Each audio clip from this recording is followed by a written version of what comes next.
One of the greatest lessons Stoicism offers is how to navigate the chaos of the modern world with stillness, grace, and composure. In a time where noise is constant, notifications demand our attention, and information floods our minds by the second, the Stoic idea of ataraxia, a state of inner tranquility, feels more relevant than ever. While the ancient Stoics did not have to contend with social media, the underlying issues remain the same: distractions, temptations, external pressures, and the volatility of life. The pursuit of inner peace for them wasn't a luxury, it was a necessity. This tranquility is not the result of avoidance, isolation, or detachment from reality. It's the fruit of disciplined perception and value-based living. Seneca teaches us that we suffer more in imagination than in reality. Much of our emotional disturbance comes not from events themselves, but from the stories we tell ourselves about them. We anticipate disasters that never come, fear judgments that never materialize, and dread outcomes we can't predict. The Stoic response is to cut through this noise with reason, asking, what is really happening right now? Is this within my control? Am I adding unnecessary pain through my assumptions? To truly cultivate this form of peace, we must train our attention. Attention is the gateway to perception, and perception shapes our entire experience of the world. Marcus Aurelius constantly reminded himself to return to the present moment. You have power over your mind, not outside events. Realize this, and you will find strength. Every moment you bring your focus back to what is essential, your character, your choices, your response, you reclaim a piece of your power. It's not about controlling life, but about controlling how you meet life. Consider how often we are disturbed, not by an event, but by how we think it reflects on us. A friend doesn't text back. A co-worker takes credit for our idea. A social post doesn't perform well. In each case, we project meaning onto the event.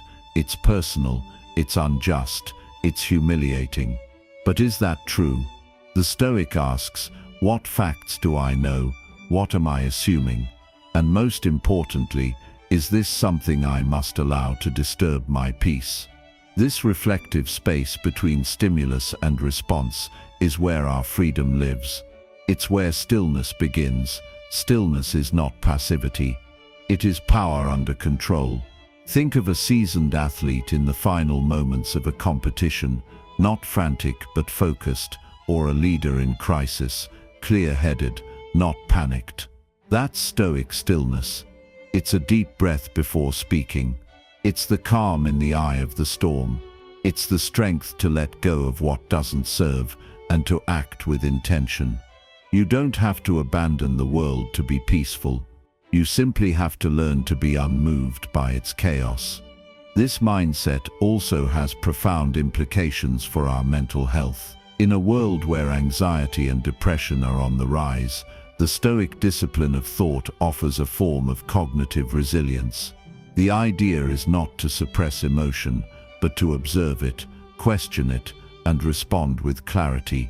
Emotions are not enemies, they are signals, but when left unchecked, they become tyrants. The Stoics practiced journaling, reflection, and daily examination to keep their inner life clear and aligned. These are tools anyone can use today to gain awareness and build emotional strength. Let's take a modern example: social comparison. It's nearly impossible to scroll through the digital world without being bombarded by images of success, beauty, wealth, or influence. The Stoic response: recognize that what you see is not reality. It is a curated image, often crafted for validation. And even if it were real, it is none of your concern. Epictetus said, "Do not concern yourself with the affairs of others. Attend to your own task." Instead of comparing, cultivate contentment. Ask yourself, am I living according to my values? Am I making progress toward my goals? Am I at peace with who I am becoming? This discipline of perception also extends to how we interpret adversity. Stoicism teaches us that challenges are not punishments, they are raw material. Marcus Aurelius put it beautifully: the impediment to action advances action. What stands in the way becomes the way. This is not mere optimism. It is the training of the mind to reframe. When something hard happens, the Stoic pauses and asks, how can I use this? What strength can I practice here? What lesson can I extract?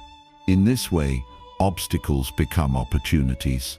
Even suffering becomes sacred. Stillness, then, is not a place we escape to. It's a muscle we build.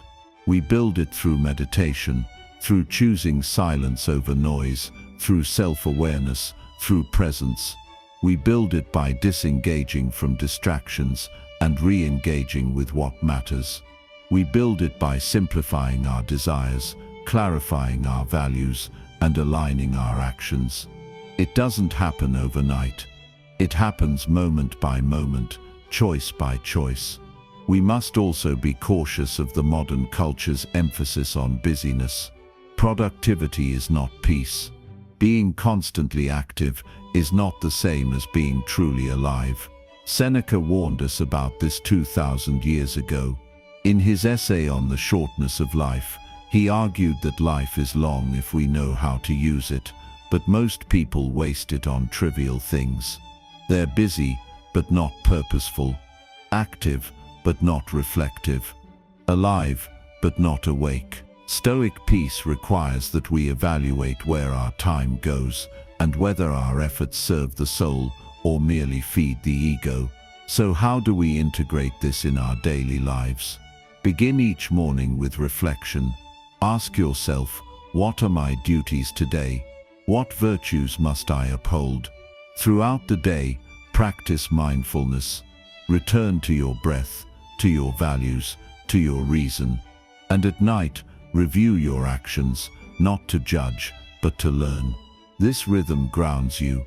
It transforms ordinary moments into spiritual training. Each conversation becomes a test of patience. Each delay becomes a lesson in acceptance. Each emotion becomes a mirror for your inner state. To live with Stoic stillness is not to live without feeling, ambition, or achievement. It is to live with rootedness, clarity, and intention. It is to cultivate a soul that is unmoved by flattery or insult, success or failure, chaos or comfort. It is to move through the world with a calm fire, a quiet strength that needs no approval, because it is centered in virtue, and in this noisy world, that may be the most radical peace of all. One of the most enduring ideas in Stoic philosophy is the concept of the dichotomy of control. It's simple on the surface. Some things are within our control and others are not, but its implications are transformative. Epictetus, in his Enchiridion, begins with this foundational principle: some things are up to us and some things are not. This single insight, if fully internalized, can untangle much of the frustration, anxiety, and emotional turmoil that people experience daily. The Stoic path to peace begins by making this distinction clear and then living accordingly. At its core, the dichotomy of control invites you to draw a bold line between your inner world and the outer world. Your opinions, judgments, values, desires, and actions are yours. They are within your domain. But your body, reputation, wealth, and the behavior of others, these are external and ultimately not within your complete control. The moment you stop trying to dominate or manipulate what lies outside that boundary, you unlock a profound form of freedom. Modern life challenges this principle constantly. Social media feeds condition us to seek approval. News headlines inject us with fear over global events far beyond our reach. We are subtly taught to care deeply about status, image, and influence. things that depend heavily on external validation. The Stoic, however, withdraws their emotional investment from what is outside their sphere of influence. It is not apathy, it is wisdom. It is choosing to care deeply, but only about what is truly yours to shape. Consider a situation that might trigger anxiety, a job interview. You prepare thoroughly, dress well, practice your answers, but the outcome, that depends on factors beyond your control. The interviewer's mood, internal politics, competition, timing. The Stoic approach is to focus entirely on what is yours, your preparation, your mindset, your attitude. If you do your best, you have succeeded, regardless of the outcome. And in that detachment from results lies your peace. This philosophy can apply to relationships as well. You cannot control how someone feels about you, how they behave, or whether they stay in your life. What you can control is how you treat them, whether you act with kindness, integrity, and love. When you let go of the desire to control another person, you allow them the freedom to be themselves, and you retain the serenity of being true to yourself. Stoicism doesn't remove love or care, it deepens it by rooting it in authenticity instead of possession. The dichotomy of control also reframes failure. A Stoic does not measure success by outcomes, but by effort and intention. Suppose you launch a business, pour your energy into it, and it still collapses due to an economic downturn. Did you fail? Not in Stoic terms. If your actions were wise, your intentions clear, and your efforts sincere, then you have lived excellently. The outcome is not a verdict on your worth. It is simply the unfolding of events in a universe that obeys its own logic. Practicing this mindset daily takes discipline. Begin by asking, in every stressful situation, is this within my control? If it is, then engage fully. Take responsibility. If it isn't, then let go. That doesn't mean you stop caring. It means you redirect your energy from worry to wisdom. Instead of obsessing over what might happen, you focus on what you can do right now. This habit, cultivated consistently, builds mental resilience like nothing else. The Stoics went even further. They practiced what's known as the reserve clause. When pursuing any goal, they would add mentally or aloud, fate permitting. In other words, I will strive for this outcome, but I recognize that external factors may prevent it. This is not pessimism, it is preparation. It softens the blow of disappointment and reinforces the attitude that peace comes from effort, not results. We can apply this in countless modern scenarios. In health, we exercise, eat well, and sleep properly, but we accept that illness may still come. In parenting, we guide, teach, and support, but we accept that our children must choose their own path. In activism, we protest, vote, and advocate, but we accept that societal change takes time and may not unfold as we hope. These are not admissions of defeat, they are affirmations of focus. They ensure that our efforts are grounded in what we can control, not in illusions of omnipotence. One of the beautiful consequences of embracing this dichotomy is the clarity it brings to your values. When you stop chasing outcomes, you start choosing virtues. You act not to win praise, but because it is right. You help others not for gratitude, but out of compassion. You speak truth, not for reward, but for the love of truth itself. Your life becomes a reflection of your inner principles, not a reaction to outer chaos. This is how character is forged, slowly, intentionally, and inwardly.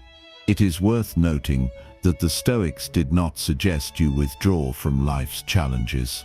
On the contrary, they believed in full engagement with the world, but their engagement was purposeful and anchored in control over self, not domination of others. Marcus Aurelius ruled an empire, yet constantly reminded himself that even the most powerful man controls only his reasoned choice. His meditations were filled with reflections on death, change, and impermanence, not to depress him, but to sharpen his focus on what truly matters. Let's not mistake Stoic detachment for indifference. It is a profound emotional maturity. It is caring deeply about what is in your power and relinquishing the rest with grace. It is releasing the need to manipulate people or predict the future, and instead showing up every day with courage, clarity, and consistency. This is not a retreat from life, it is a return to yourself. When you align your focus with the dichotomy of control, you start living differently. You no longer waste time arguing with reality. You stop measuring your life by shifting standards. You begin to find a stillness that no praise or insult can disturb. And from that stillness, you act, not react, with wisdom and purpose. That is the essence of the Stoic life. Not a life free of hardship, but a life full of clarity. Not a life without emotion, but a life directed by reason. And above all, a life grounded in the truth that what you control is enough. A cornerstone of Stoic thought that often goes overlooked is the quiet, steadfast commitment to reason. While courage, self-control, and justice are virtues often highlighted in Stoicism, reason is the framework that binds them all together. To the Stoics, reason isn't just logical thinking, it's the voice within that connects us to the divine, to nature, and to our highest potential. It is through reason that we navigate life's storms with clarity, make choices with integrity, and find peace even amid turmoil. Marcus Aurelius spoke of reason as our guiding star, a faculty that, when fully embraced, allows us to rise above both pleasure and pain. Reason, in Stoic terms, is not emotionless detachment.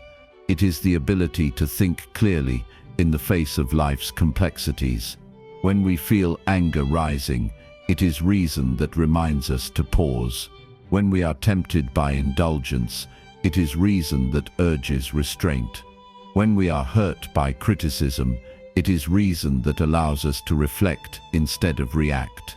The Stoic view is not that emotions are wrong, they are natural responses. But the key is not to be ruled by them. Reason enables us to acknowledge our emotions without becoming enslaved by them. Consider Epictetus, who taught that our impressions, our initial reactions to events, are not under our control, but our responses are. This distinction is powerful.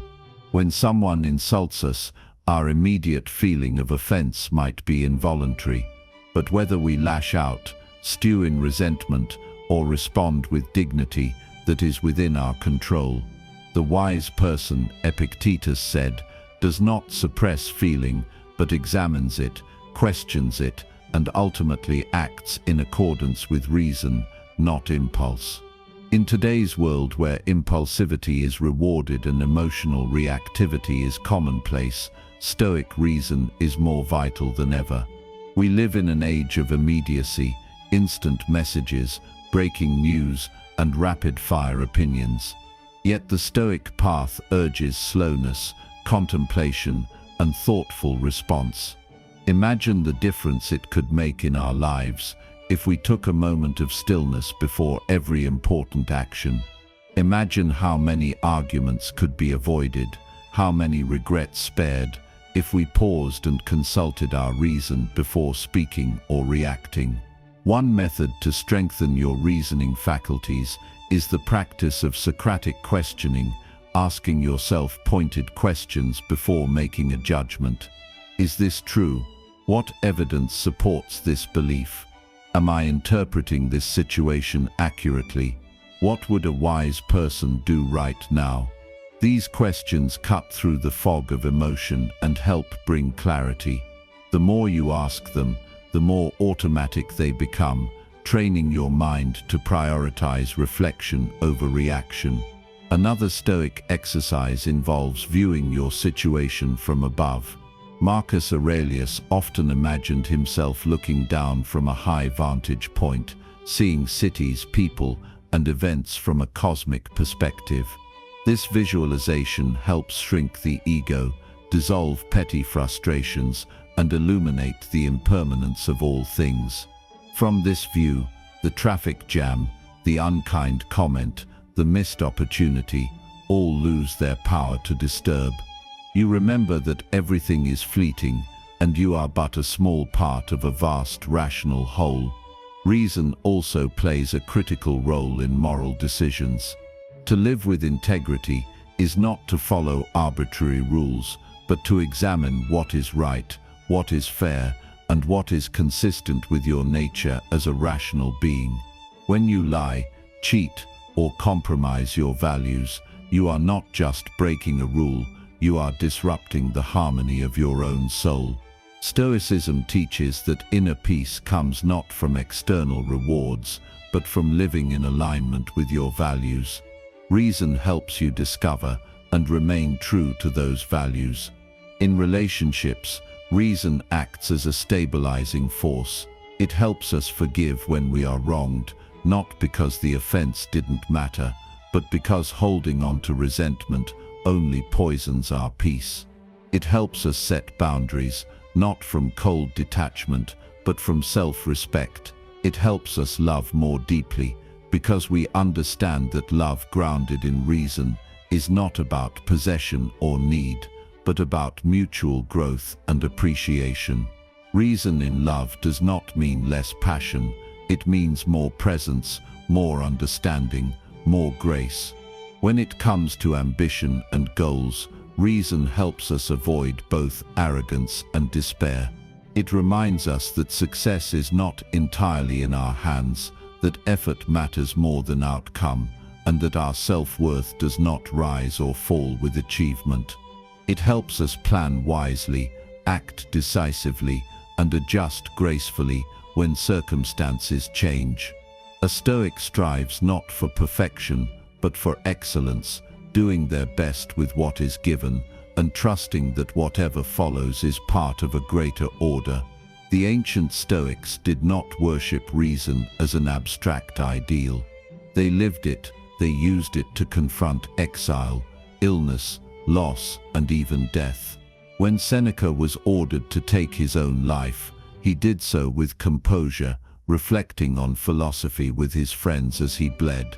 When Marcus Aurelius buried his children, he mourned, but he also wrote of accepting nature's course.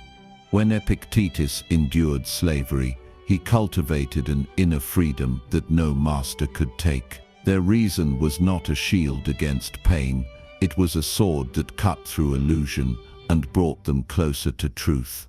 In our own lives we may not face such dramatic trials, but we do face daily challenges, difficult people, tough decisions, unexpected setbacks. Each one is a chance to practice reason. Each one is a chance to grow. Each one is a stepping stone on the path to inner peace. The more we choose reason, the more resilient we become. The more we live in harmony with our rational nature, the more we tap into the quiet strength that Stoicism promises. So let this be your commitment today, to think before reacting, to pause before judging, to ask questions before assuming. Let reason guide your words, your choices, and your relationships. Let it shape your goals, clarify your values, and steady your heart. In doing so, you will not only become wiser, you will become freer, and in that freedom, you will find peace. One of the most foundational ideas in Stoicism is the distinction between what is within our control and what is not. Epictetus, the former slave-turned-philosopher, opens his Enchiridion with this exact teaching. Some things are up to us, and some things are not. At first glance, this may seem obvious, but when we pause to reflect, we realize how often we live as though the opposite were true.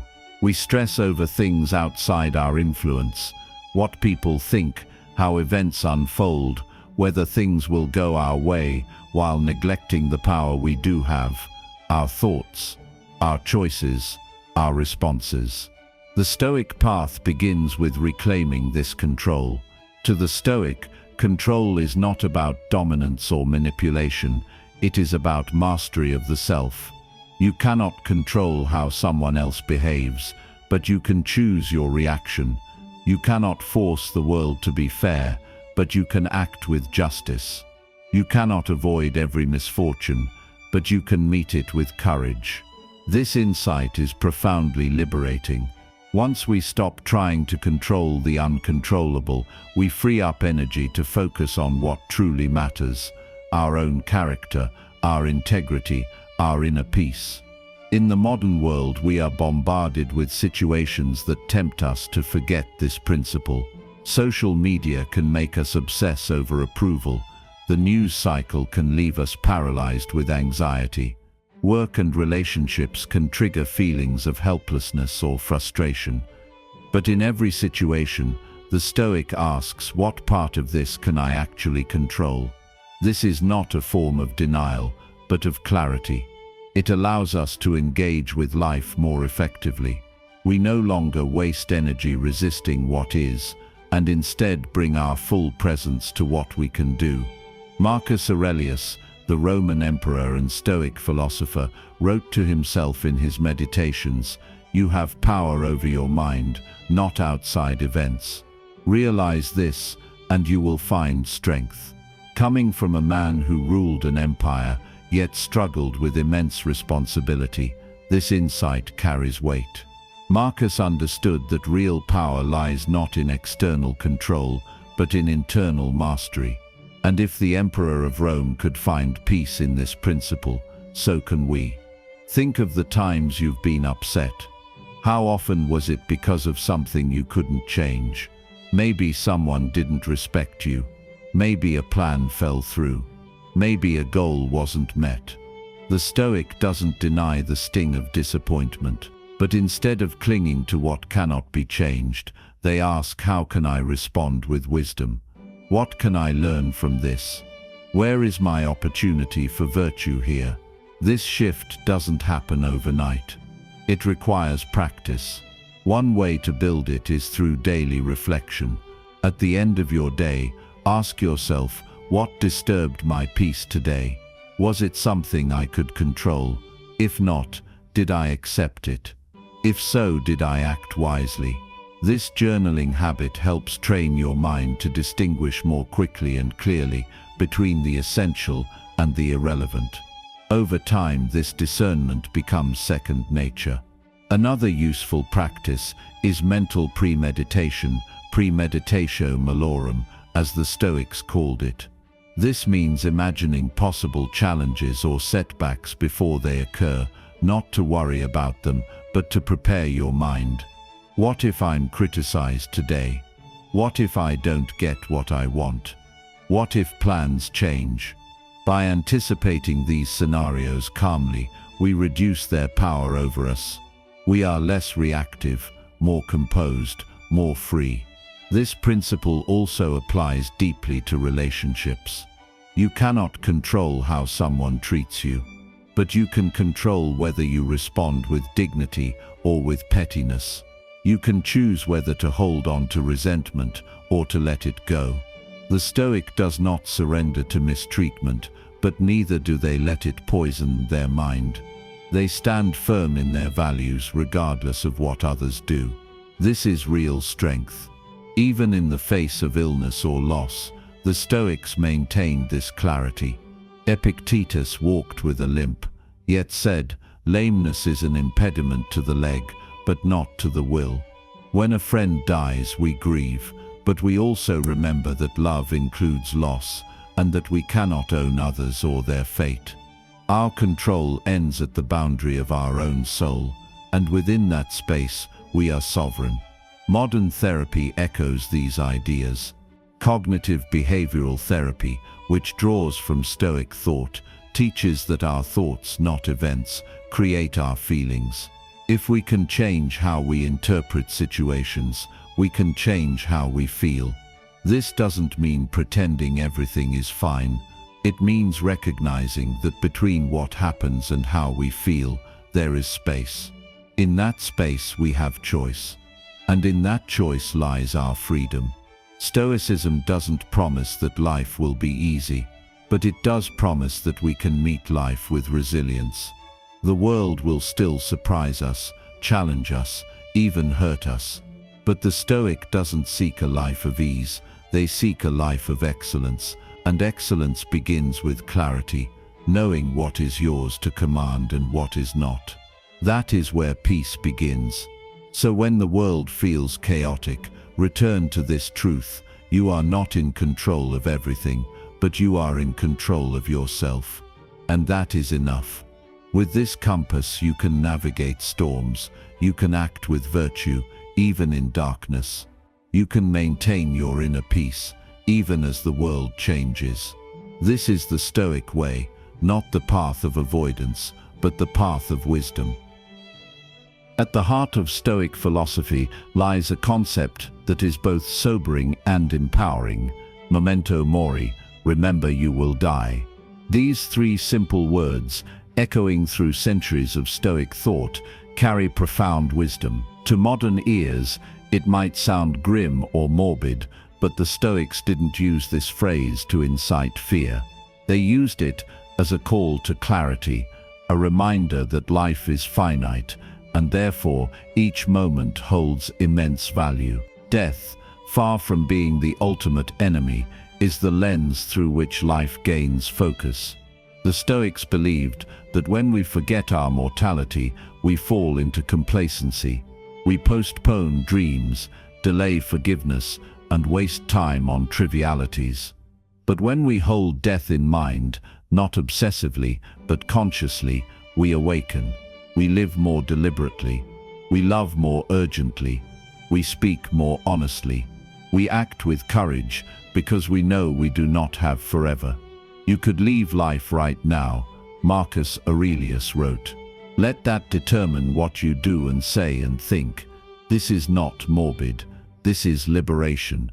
In a culture that often avoids death, distracts from it, or treats it as taboo, the Stoics bring it to the forefront. Not to depress us, but to sharpen us.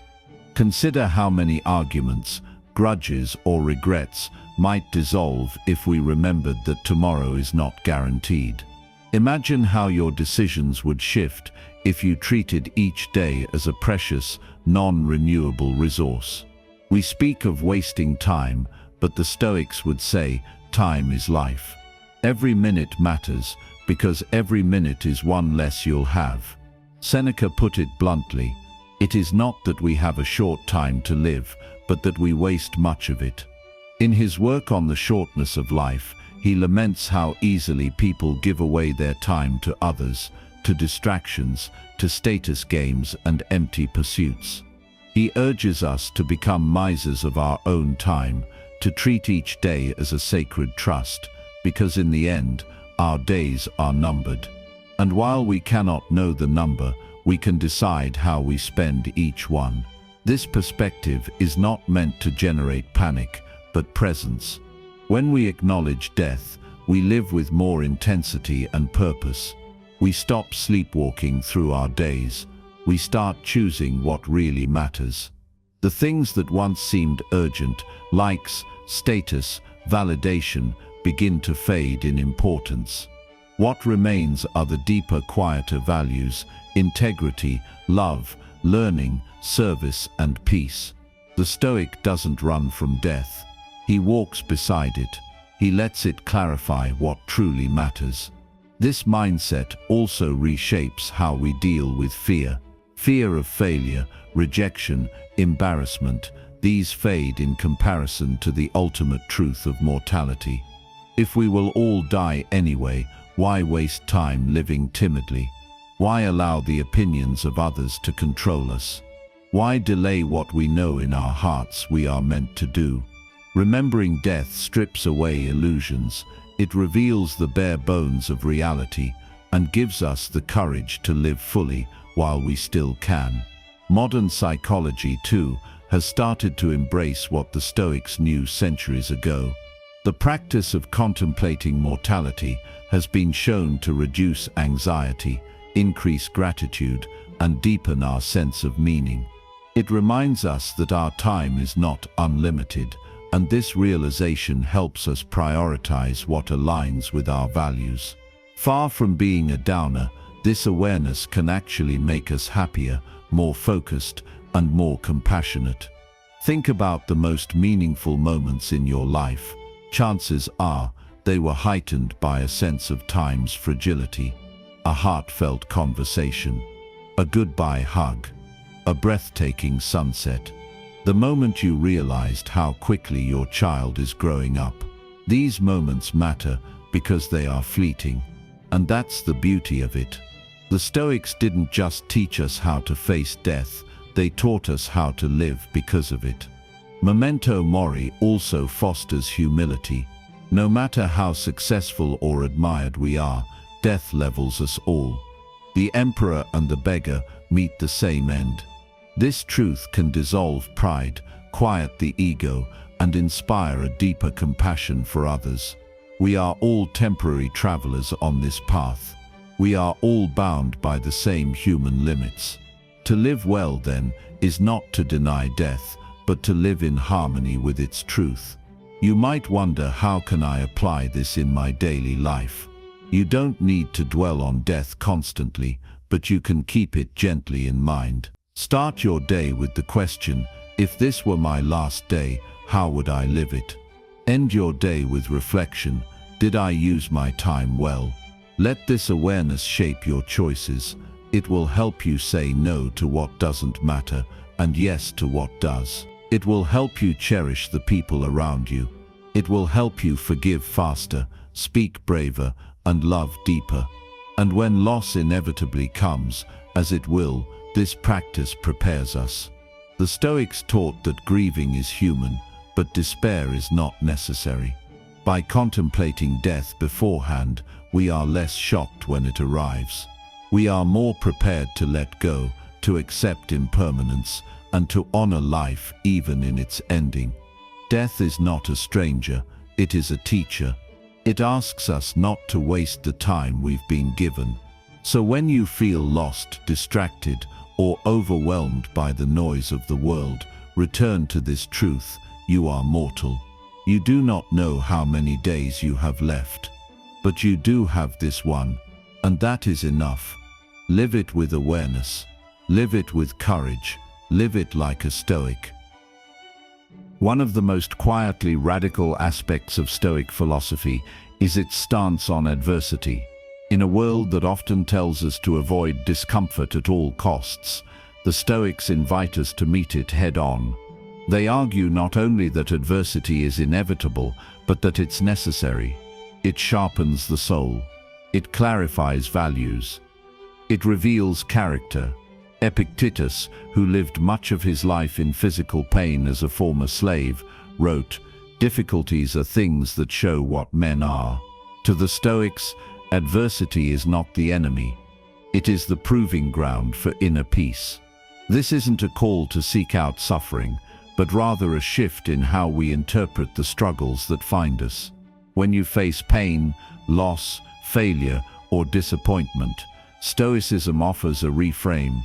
These are not punishments, they are opportunities. Each challenge is a chance to practice patience, courage, and wisdom. Where others see misfortune, the Stoic sees a classroom. Life becomes a constant training ground for virtue. The hardship is not in the way, it is the way. Take the metaphor of the archer. You can only become skilled through resistance. The bow must be pulled taut. The arm must be strained. The target must be distant. Without this tension, you never learn precision or strength. Likewise, in life, ease does not build the soul. Adversity does. Every obstacle becomes a test of your philosophy, a moment to embody your principles, not just recite them. And in that struggle, you grow. Seneca said, "Fire tests gold. Adversity tests the brave." This ancient truth resonates today more than ever. In the modern world, adversity is often treated as a defect, a sign something has gone wrong. We expect smoothness, speed, and success. We scroll past hardship, filter out failure, and hide our struggles. But this denial only deepens our fragility. Without adversity, we remain untested. We never learn the resilience we're capable of. We never discover the depth of our own strength. Stoicism reminds us that discomfort is the price of growth. When the gym burns your muscles, it's a sign they're getting stronger. When failure stings, it sharpens your aim. When heartbreak breaks you open, it softens your pride and teaches compassion. The Stoics don't romanticize pain, but they reframe it. They teach that every hardship has a lesson, not as a cliché, but as a real lived practice of endurance and perspective. Imagine a business owner whose venture collapses. At first they feel devastated, but with time and reflection, they realize that the failure taught them more than any success could have. It revealed flaws in their assumptions. It humbled their ego. It clarified what really mattered to them. With Stoic wisdom, that loss becomes a chapter in their growth, not a verdict on their worth. They stand up stronger, clearer, and more disciplined. The setback becomes a stepping stone. This is why Marcus Aurelius, one of the most powerful men in history, wrote about adversity not as a ruler, but as a fellow human facing daily difficulty. The impediment to action advances. Action, what stands in the way, becomes the way. These are not just poetic words, they are a framework for how to live. When things fall apart, don't despair. Look closer. What can you learn? How can you grow? What virtue is this moment asking of you? Courage, humility, discipline, then rise to meet it. And what about the adversities we cannot change? Illness, grief, injustice. Stoicism offers no easy comfort here, but it does offer strength. It teaches that even when the outer world is chaos, the inner world can be calm. Even when control is lost, composure can be chosen. You may not control your diagnosis, but you can control how you face it. You may not bring back what was lost, but you can honor it through how you live. This is a peace no external circumstance can take away. It's a peace born of alignment with reality, not fantasy or denial, but fierce, lucid acceptance. Modern mental health research echoes this wisdom. Resilience, the ability to bounce back from hardship, is not inborn. It's trained, it's practiced. And the Stoics were some of the earliest resilience trainers. They conditioned their minds daily through reflection, journaling, visualization, and hard-earned perspective. Seneca practiced poverty to detach from fear. Epictetus reminded himself of his lack of control. Marcus meditated nightly on death, failure, and duty. These were not acts of despair. They were tools of preparation, and so we too can train. When hardship hits, we don't ask, "Why me?" We ask, "What now?" When plans fall apart, we adapt. When pain arrives, we feel it fully, and then use it wisely. Life will test us. That is guaranteed. But Stoicism teaches that we are not victims of these tests. We are authors of our response. And that response, when rooted in virtue, becomes the foundation of a meaningful, peaceful life. This doesn't mean you won't feel sadness, frustration, or fear. Stoics are not emotionless, they are simply anchored. Emotions arise, but they do not rule. The storm comes, but the roots hold. That is the power of a trained mind. It doesn't deny reality. It partners with it. It says, "This is hard, but I am harder." Not with bravado, but with quiet, unshakable resolve. So the next time adversity appears, Pause before resisting it. Ask what it has to teach you. Ask what part of yourself is being invited to grow. And remember, the obstacle is not your enemy. It is your guide. It is your mirror. It is the sculptor of your soul. Face it with courage. Face it with wisdom. Face it like a Stoic. In Stoicism, one of the most transformative shifts a person can make is from external validation to internal virtue. This is the path to unshakable self-worth. A path that begins when we stop asking the world to tell us who we are. From the time we're young, we're taught to seek approval from parents, teachers, peers, employers, and strangers online. Our sense of identity becomes wrapped in applause, affirmation, and attention. But the Stoics knew this was a fragile foundation. The moment applause fades, we begin to doubt ourselves. That's why they taught us to turn inward. To measure our worth not by outcomes or recognition, but by the quality of our character. Seneca said it plainly. A good character, when established, is not easily overthrown. This is the fortress Stoicism invites us to build. It doesn't depend on praise. It doesn't crumble under criticism. It is self-sufficient because it is rooted in virtue, in courage, wisdom, justice, and self-control. When you build your worth on these, no one can take it from you. You don't need others to see your value. When you know, deep within, that you are living rightly, you become steady, grounded, and most importantly, free. The Stoics saw that chasing validation leads to slavery, not physical slavery, but a deeper kind, the slavery of the mind. If your peace depends on others' opinions, then you are owned by the crowd. You can't speak your truth because you fear disapproval. You can't rest because you need to perform. You lose yourself in the pursuit of being liked. But what kind of life is that? It is the opposite of inner peace. True freedom, Epictetus taught, comes only when you stop needing anything outside yourself to feel whole. In practical terms, this means learning to evaluate yourself honestly and independently. After you act, don't ask, "What will people think?" Ask instead, "Was that just? Was that wise? Was that courageous?" You become your own moral compass, your own audience, your own judge. If others happen to approve, fine. If not, also fine. Either way, your sense of self remains intact. You've built your identity on something deeper than applause. You've built it on virtue. This mindset doesn't make you arrogant or indifferent to others. It makes you self-possessed. It means that compliments are appreciated but not necessary, and criticism is considered without being absorbed.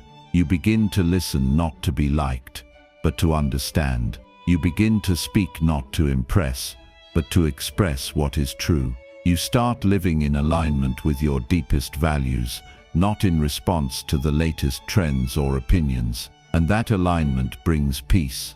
A peace that cannot be purchased or performed, only practiced. Consider how this plays out in a modern context. In a world shaped by social media, where attention is currency and image is king, Stoicism is deeply countercultural. You're encouraged to post not what's meaningful, but what's popular. To wear what gains approval, not what expresses you. To say what won't offend, not what's true. And slowly, without even noticing, your life becomes a performance. But the Stoic breaks this spell. They ask, "Who am I when no one is watching? What do I believe when the crowd goes quiet?" These are the questions that lead to real self-knowledge and real peace. Let's take the example of a young entrepreneur. They pour their heart into building a meaningful business, but it doesn't go viral. Friends question their path. The market is slow. The likes don't come. Without Stoicism, they might abandon their values to chase trends. They might become bitter or insecure. But with Stoicism, they return to their core.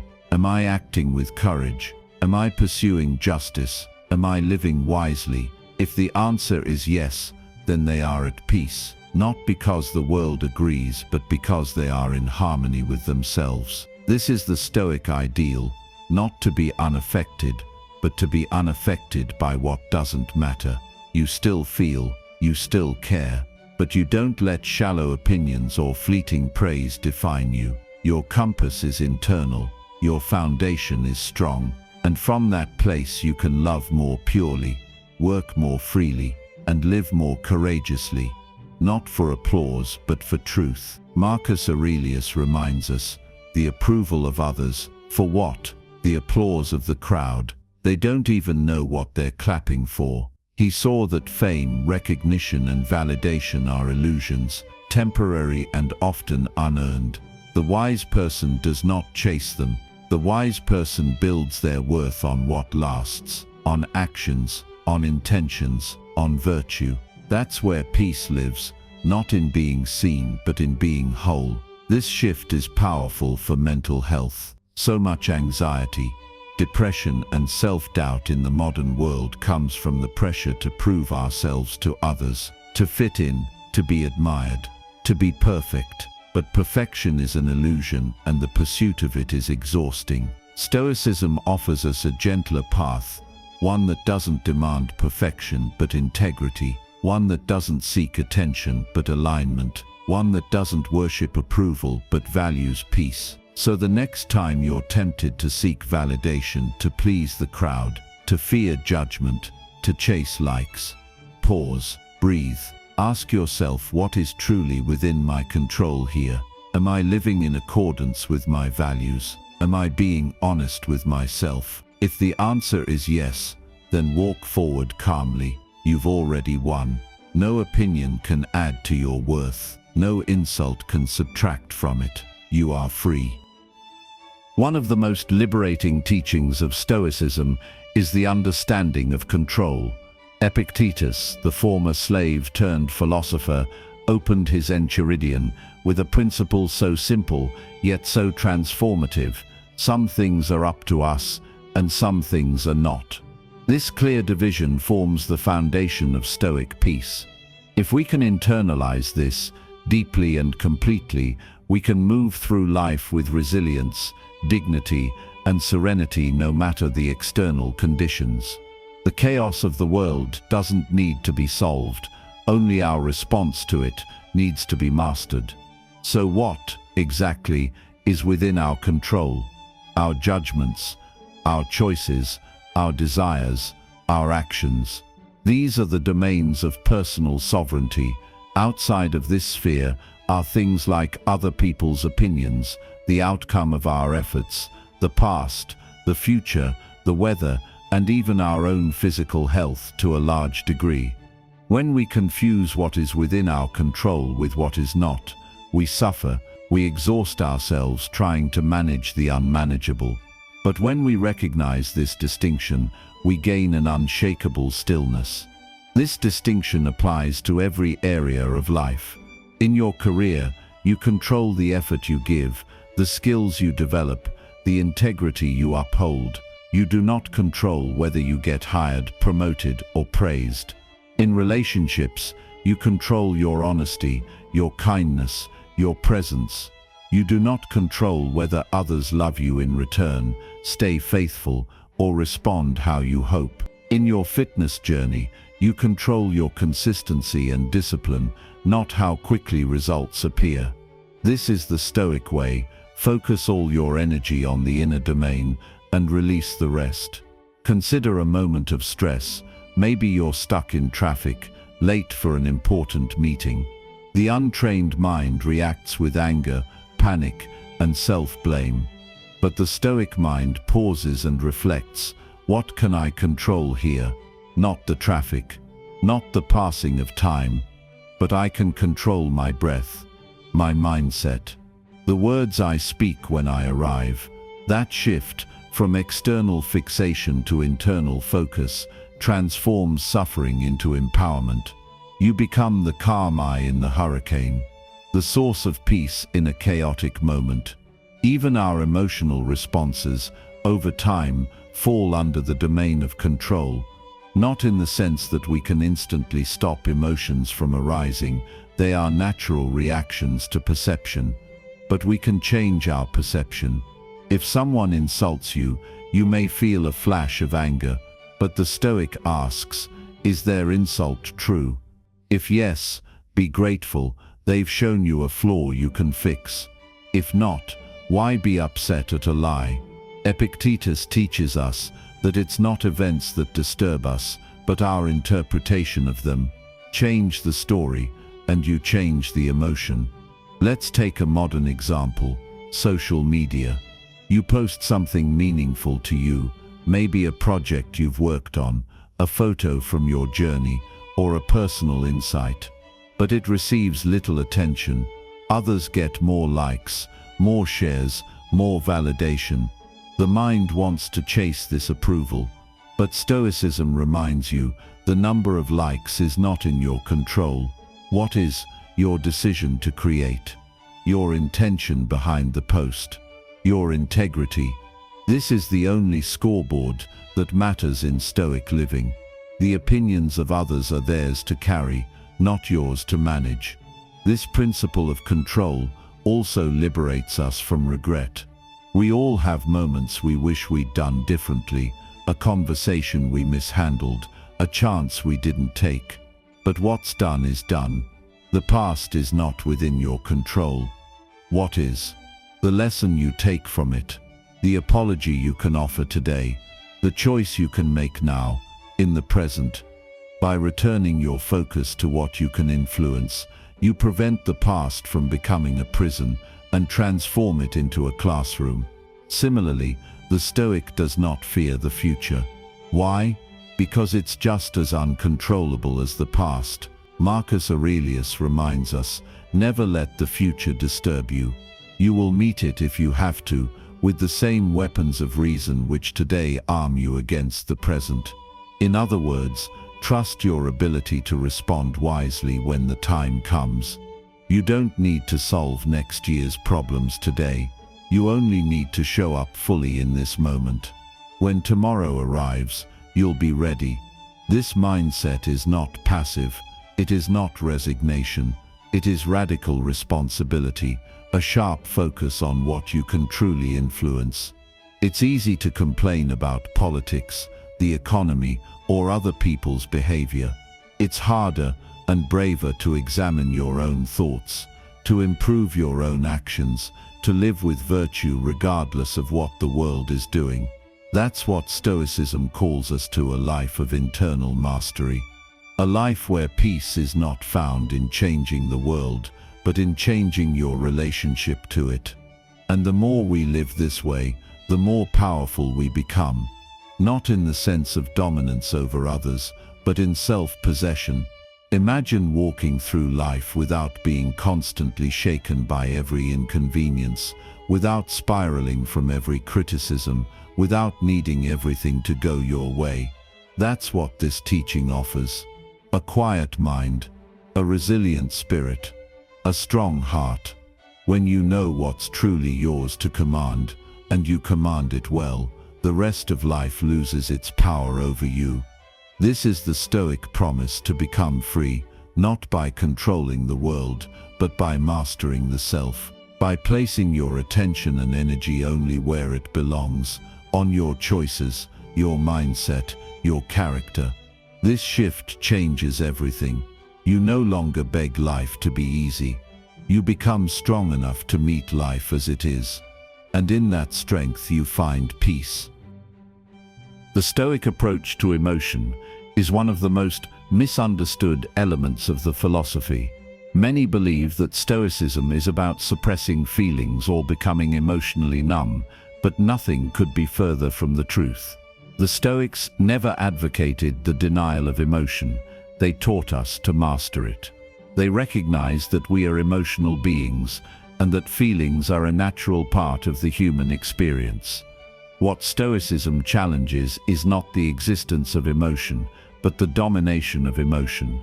The goal is not to feel nothing, but to feel with clarity, with awareness, and without being enslaved. Seneca, one of the most eloquent Stoic thinkers, wrote extensively about the dangers of unchecked emotions. He observed that anger, in particular, was a form of temporary madness. In his essay on anger, he warns that an angry man is not in control of himself. He is driven by passion, by ego, by the illusion of justice. But this does not mean Seneca saw anger as unnatural. On the contrary, he taught that anger, like fire, can be useful in small doses but catastrophic when uncontrolled. The Stoic seeks to understand emotions, to observe their rise, and to redirect their energy toward virtuous action. This practice begins with awareness. The Stoic is always examining the mind. Marcus Aurelius, in his Meditations, continually reflects on the thoughts and emotions that arise within him. He writes not to suppress them, but to investigate them, to ask, why do I feel this way? What belief or assumption is fueling this reaction? This form of emotional self-inquiry is not cold or distant, it is deeply compassionate. It treats the mind as a partner to be understood, not a wild beast to be feared. Over time, this attention gives the Stoic a quiet strength, a calm in the face of storms. Emotional mastery is essential for inner peace. Imagine someone who is constantly pulled by every emotion: excitement, fear, jealousy, rage, despair. Such a person is not free. They are reactive. They are like a ship without a rudder, tossed by every wave. The Stoic, by contrast, develops ataraxia, a state of tranquility, not because they feel less, but because they understand more. They choose which feelings to follow. They know when to sit with sadness, when to challenge fear, and when to release resentment. Their inner world is not a battlefield, but a temple, quiet, disciplined, sacred. Modern life tests our emotional resilience in countless ways. We are bombarded by news designed to provoke outrage, by social media engineered to trigger envy, and by constant noise that fuels anxiety. In such a world, Stoicism becomes a form of emotional armor, not the kind that blocks us from feeling, but the kind that protects our peace. When someone insults you, you remember their words are outside your control. When you feel jealous of someone's success, you remind yourself their path is not yours. When anxiety arises, you say, this moment is enough, let me respond with presence. The gym is an ideal place to practice Stoic emotional control. Training requires consistency, discipline, and patience, the same virtues needed to manage the ups and downs of emotion. Some days you feel powerful, other days you feel weak. Some days your mind is focused, other days it's distracted. The Stoic trains anyway. They don't rely on motivation, they rely on will. They understand that emotions are temporary, but habits shape character. They feel the emotion, acknowledge it, and continue anyway. This is emotional mastery in action, not feeling perfect, but acting with integrity despite imperfection. Business too requires emotional clarity. Entrepreneurs face rejection, failure, uncertainty, and pressure. Without emotional control, these experiences become overwhelming. But the Stoic entrepreneur remains grounded. They anticipate setbacks as part of the path. They expect criticism and see it as feedback. They manage fear, not by denying it, but by moving forward in spite of it. Stoicism doesn't eliminate the emotions of the journey, it reframes them.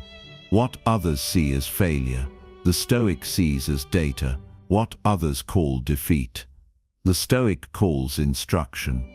In relationships, Stoic emotional discipline means not reacting to every provocation. It means choosing when to speak and when to stay silent. It means loving with depth, but without possessiveness. Epictetus reminds us that when you love something, a person, a job, even a possession, you must love it with the awareness that it can be taken. This doesn't make love cold, it makes it free. The Stoic loves fully, not because they expect permanence, but because they value the present. Their emotional life is not ruled by fear of loss, but by gratitude for what is. To cultivate Stoic emotional control is not to become detached, it is to become directed. It means sitting with your feelings instead of reacting blindly to them. It means journaling to unpack your mind, meditating to quiet your inner noise, reflecting before responding. It means practicing equanimity, not only when life is peaceful, but especially when it is not. Every moment of emotional discomfort becomes an invitation to pause, to breathe, and to respond with wisdom. The Stoic trains in this every day. Slowly, they become unshakable. In truth, this is the highest form of freedom, not freedom from responsibility or challenge, but freedom from emotional slavery. The world may still provoke, but the Stoic chooses how to respond. The wind still blows, but the Stoic adjusts their sails. The storm may rage, but the Stoic stands firm, not because they feel no fear, but because they have learned not to let fear steer the ship. That is the essence of emotional discipline, and it is the path to true inner peace. One of the most liberating concepts in Stoic philosophy is the dichotomy of control. Epictetus, perhaps the most practical of the Stoic thinkers, opens his foundational text, the Enchiridion, with a simple but powerful truth. Some things are up to us, and some are not. It sounds almost too obvious, but this insight is one of the deepest tools we can use to gain peace in a chaotic world. So much of our stress, anxiety, and frustration comes from trying to control the uncontrollable, from obsessing over what others think, fearing outcomes we can't predict, or resisting the reality of the moment. Stoicism tells us to focus instead on what is always within our control: our thoughts, our actions, our values, and our responses. This idea is not about passivity. The Stoic does not sit idle or become indifferent to the world. Rather, he learns to discern where to put his energy. He acts where he can make a difference and releases attachment to the rest. Think of a sailor navigating a storm. He can't control the wind or the waves, but he can adjust his sails. He can steer his ship. That's the Stoic mindset, responding wisely to what we can influence and remaining calm where we can't. This mindset creates a profound clarity and confidence. We stop wasting energy on fantasies of control and instead pour our effort into purposeful action. In everyday life, this shows up in countless ways. You can't control whether people like you, but you can control how kind, honest, and consistent you are. You can't control if the economy crashes or if your company lays people off, but you can control your work ethic, your mindset, and how you prepare. You can't control the past, but you can shape how you learn from it. You can't control the future, but you can control the decisions you make today. When you start to internalize this, it changes everything. You begin to meet life with less panic and more poise. This philosophy applies powerfully to relationships. So many of our interpersonal struggles stem from expectations. We want people to behave a certain way, speak a certain way, love us in a certain way. But other people are outside of our control. The Stoics teach us to love others as they are, not as we wish them to be. This doesn't mean tolerating abuse or neglect, but it does mean releasing the fantasy that you can fix, change, or control someone else's emotions or actions. Peace begins when we stop trying to manage other people and start mastering ourselves. The same is true in business and creative pursuits. Entrepreneurs and artists alike often suffer from burnout and disappointment because they anchor their happiness to external results: how many sales they made, how many followers they gained, whether their work went viral. But these outcomes are never fully in your hands. What is in your hands is the effort you bring to the process, the work you do, the clarity of your intention, the consistency of your habits. Detaching from results doesn't mean you stop striving. It means you strive with calm, because your peace is no longer on the line. Mental health too can be transformed by the dichotomy of control. Much of anxiety is future-focused. What if I fail? What if I'm judged? What if things fall apart? These are scenarios you can't control. The Stoic response is to return to the present moment and focus on what you can do now. Depression often pulls us into the past, into regret and what might have been.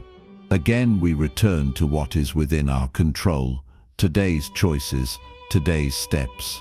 The moment we align with what we can control, we start to feel empowered. We are no longer drifting in fear, we are standing in responsibility. There's also a beautiful humility in this practice. When we accept that some things are beyond us, we let go of arrogance. We stop believing that we can or should have power over everything. We make peace with the world as it is, not as we wish it to be. This doesn't mean surrendering your ambition or passion. It means learning where your domain ends. It's the difference between pushing a door that won't open and stepping through the one that will. The Stoic understands that peace does not come from controlling more. It comes from needing to control less. Epictetus reminds us too that even our bodies are not fully within our control. We can exercise, eat well and rest, but we cannot prevent aging, illness or death. Trying to cling to perfect health is a losing battle. Instead, we care for the body wisely and accept its impermanence. This awareness brings a strange but liberating joy. We appreciate the body while we have it, but we do not depend on it for our peace. This detachment is not apathy, it is deep presence. A kind of gratitude that doesn't rely on guarantees. The dichotomy of control is not just a concept, it's a daily discipline. It asks you, in every situation, to ask yourself, what part of this is mine to carry? What can I control here? And once you answer that, you pour your energy into that part, and you release the rest. This practice builds over time into a way of being. You become someone who doesn't react to every frustration, who doesn't panic at uncertainty, who doesn't spiral when things don't go as planned. You become grounded, and that grounding becomes a source of strength, not just for you but for those around you. In the end, what the Stoics offer us with the dichotomy of control is not a trick to feel better. It is a path to live better, to live in alignment with reality, to meet the world not with resistance, but with wisdom. The world is not ours to control, but our responses, our values, our choices always are. And that, the Stoics would say, is more than enough. The next cornerstone of Stoicism that brings us closer to inner peace is the idea of voluntary discomfort.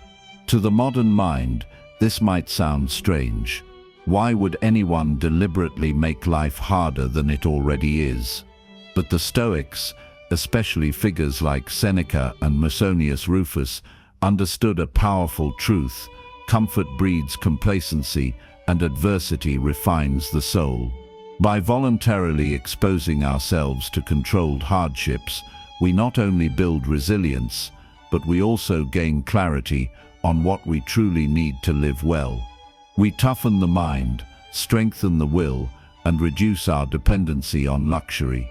In doing so, we take ownership of our suffering rather than being victims of it. Seneca would often sleep on the floor or wear simple clothes, not because he had to. He was incredibly wealthy, but because he believed it wise to prepare for misfortune. He wrote, "Set aside a certain number of days during which you shall be content with the scantiest and cheapest fare, with coarse and rough dress, saying to yourself, "Is this the condition that I feared?"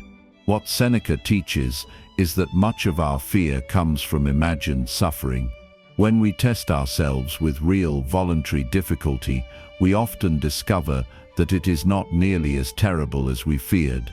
This is freedom.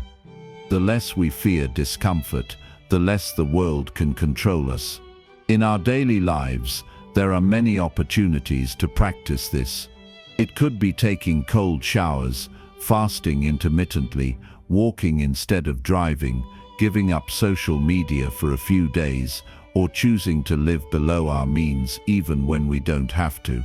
These aren't acts of masochism, they are exercises of the will. When we choose discomfort voluntarily, we send a message to ourselves: I am in control, I can endure. And from this self-mastery comes a deep and lasting peace. We become less reactive, less addicted to comfort, and more anchored in who we are beyond external pleasures. This lesson is especially vital in today's comfort-obsessed world. We are constantly sold the idea that happiness is found in ease, pleasure, and abundance. But this pursuit often leaves people more anxious, more fragile, and more disconnected from reality. The Stoic flips this paradigm. He or she understands that real contentment doesn't come from avoiding discomfort, it comes from facing it, owning it, and using it as a tool for growth. In the gym, we willingly submit ourselves to pain to grow stronger. Why should life be any different? In business too, voluntary discomfort plays a critical role. Entrepreneurs take calculated risks. They endure failure. They sacrifice short-term security for long-term vision. This is not unlike a Stoic's willingness to endure difficulty for a higher purpose. When you train your mind to embrace challenge, you prepare yourself to meet any situation with strength and resolve. You stop waiting for the world to be easy and instead become someone who thrives regardless of circumstance. The mental health implications of this are profound. Many struggles with anxiety and depression are worsened by a fear of pain or discomfort. We avoid situations that might hurt, so our world shrinks. But voluntary discomfort teaches us the opposite, that we can lean into pain, not to suffer pointlessly, but to transform. When you take a cold shower, even though you don't want to, or when you fast despite hunger, you practice the art of endurance. You remind yourself that discomfort is temporary and that you are bigger than your sensations. You develop a quiet confidence that serves you in times of real crisis. Musonius Rufus, a lesser-known but deeply influential Stoic teacher, went further than many of his peers. He taught that hardship is essential for moral development.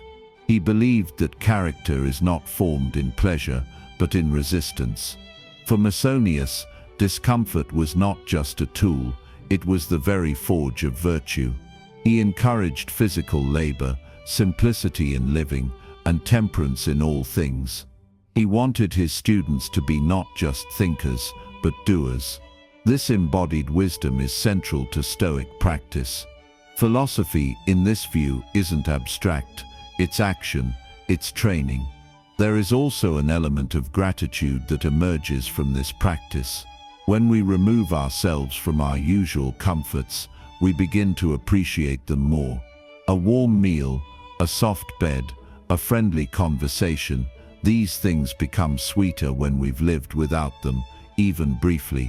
Voluntary discomfort recalibrates our expectations. It humbles us. It reminds us that most of what we take for granted was once considered luxury by previous generations. And in this humility, we find a deeper appreciation for life. There is strength in this simplicity. The less you need, the freer you are, the fewer comforts you require to be at peace, the more unshakable that peace becomes.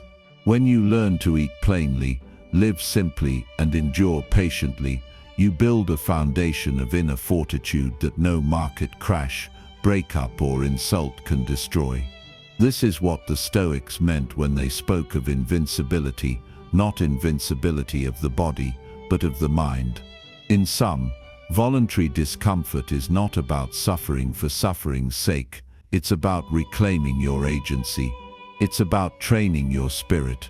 It's about proving to yourself over and over that you are not at the mercy of circumstance.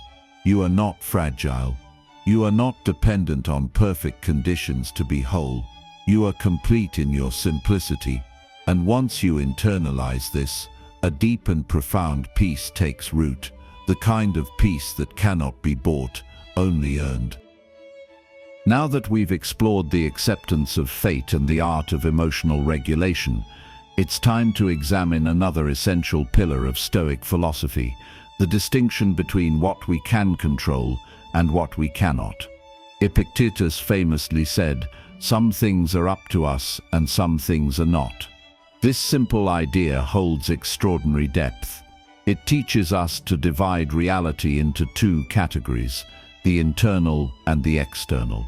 The internal includes our judgments, intentions, choices, and actions. The external includes everything else: the behavior of others, the weather, the economy, illness, reputation, even death. The key to inner peace, according to Stoicism, is to place all of our energy and concern into what we can control and to relinquish attachment to what we cannot. In the modern world, this teaching remains more relevant than ever. We live in a time of overwhelming information, social comparison, and endless sources of stress. People worry constantly about what others think of them, whether their plans will succeed, or how they compare to someone else's life on a screen. Stoicism cuts through this fog with surgical clarity. You are not in control of other people's opinions. You are not in control of the market. You are not in control of outcomes, but you are in control of your effort, your attitude, and your character. That's where your focus should live. In redirecting your energy inward, you regain your power. You begin to construct a fortress within, one that external chaos cannot breach. Imagine someone insulted you publicly. The instinct is to retaliate, to defend yourself, to feel wounded. But the Stoic would ask, is their insult something within my control? No. Then why grant it the power to disturb your peace? Instead, focus on your response. Choose silence. Choose composure. Choose the higher road. It is not things that disturb us, wrote Epictetus, but our judgments about them. Once you see this clearly, you can no longer be held hostage by external events. You become like a captain steering through a storm, not because the sea has calmed, but because your hands are steady on the wheel. This principle also applies to long-term goals and ambitions. You may want to succeed in a career, build a business, or make an impact in the world. Stoicism doesn't tell you to abandon these aspirations. Rather, it urges you to ground them in what you can control: your process, your preparation, your persistence. You cannot control whether a client says yes. You can control how well you present your offer. You cannot guarantee viral success. You can control your consistency and effort. This mindset not only preserves your peace, it makes your progress more sustainable. It turns every step forward into an act of discipline and every setback into a moment of growth. Let's bring this down to the everyday level. Suppose you wake up to a flat tire. You're going to be late. The average person curses the situation. The Stoic pauses. Can I control that the tire is flat? No. Can I control how I handle it? Yes. That small shift in focus changes everything. The situation is no longer a source of frustration. It becomes a chance to practice calmness, resourcefulness, and acceptance. These are the moments that forge character, not when things are going smoothly, but when life throws the unexpected your way. One of the most powerful practices to internalize this Stoic distinction is to reflect daily on the events of your life and sort them into these two categories. What did I control today? What did I not? Over time, this habit sharpens your awareness. You stop wasting energy on what lies beyond your influence, and you start channeling it toward the actions and attitudes that are truly yours. In doing so, you carve out a sense of inner peace that is immune to external turmoil. Another dimension of this teaching is how it liberates us from anxiety. Most of our worry comes from trying to control the uncontrollable. We want to make sure others like us. We want to ensure that nothing goes wrong.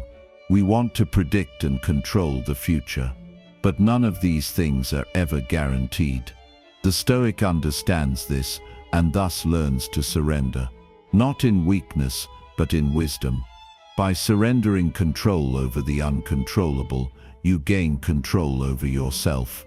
And that, in the Stoic view, is the only control worth having. This mindset also fosters humility.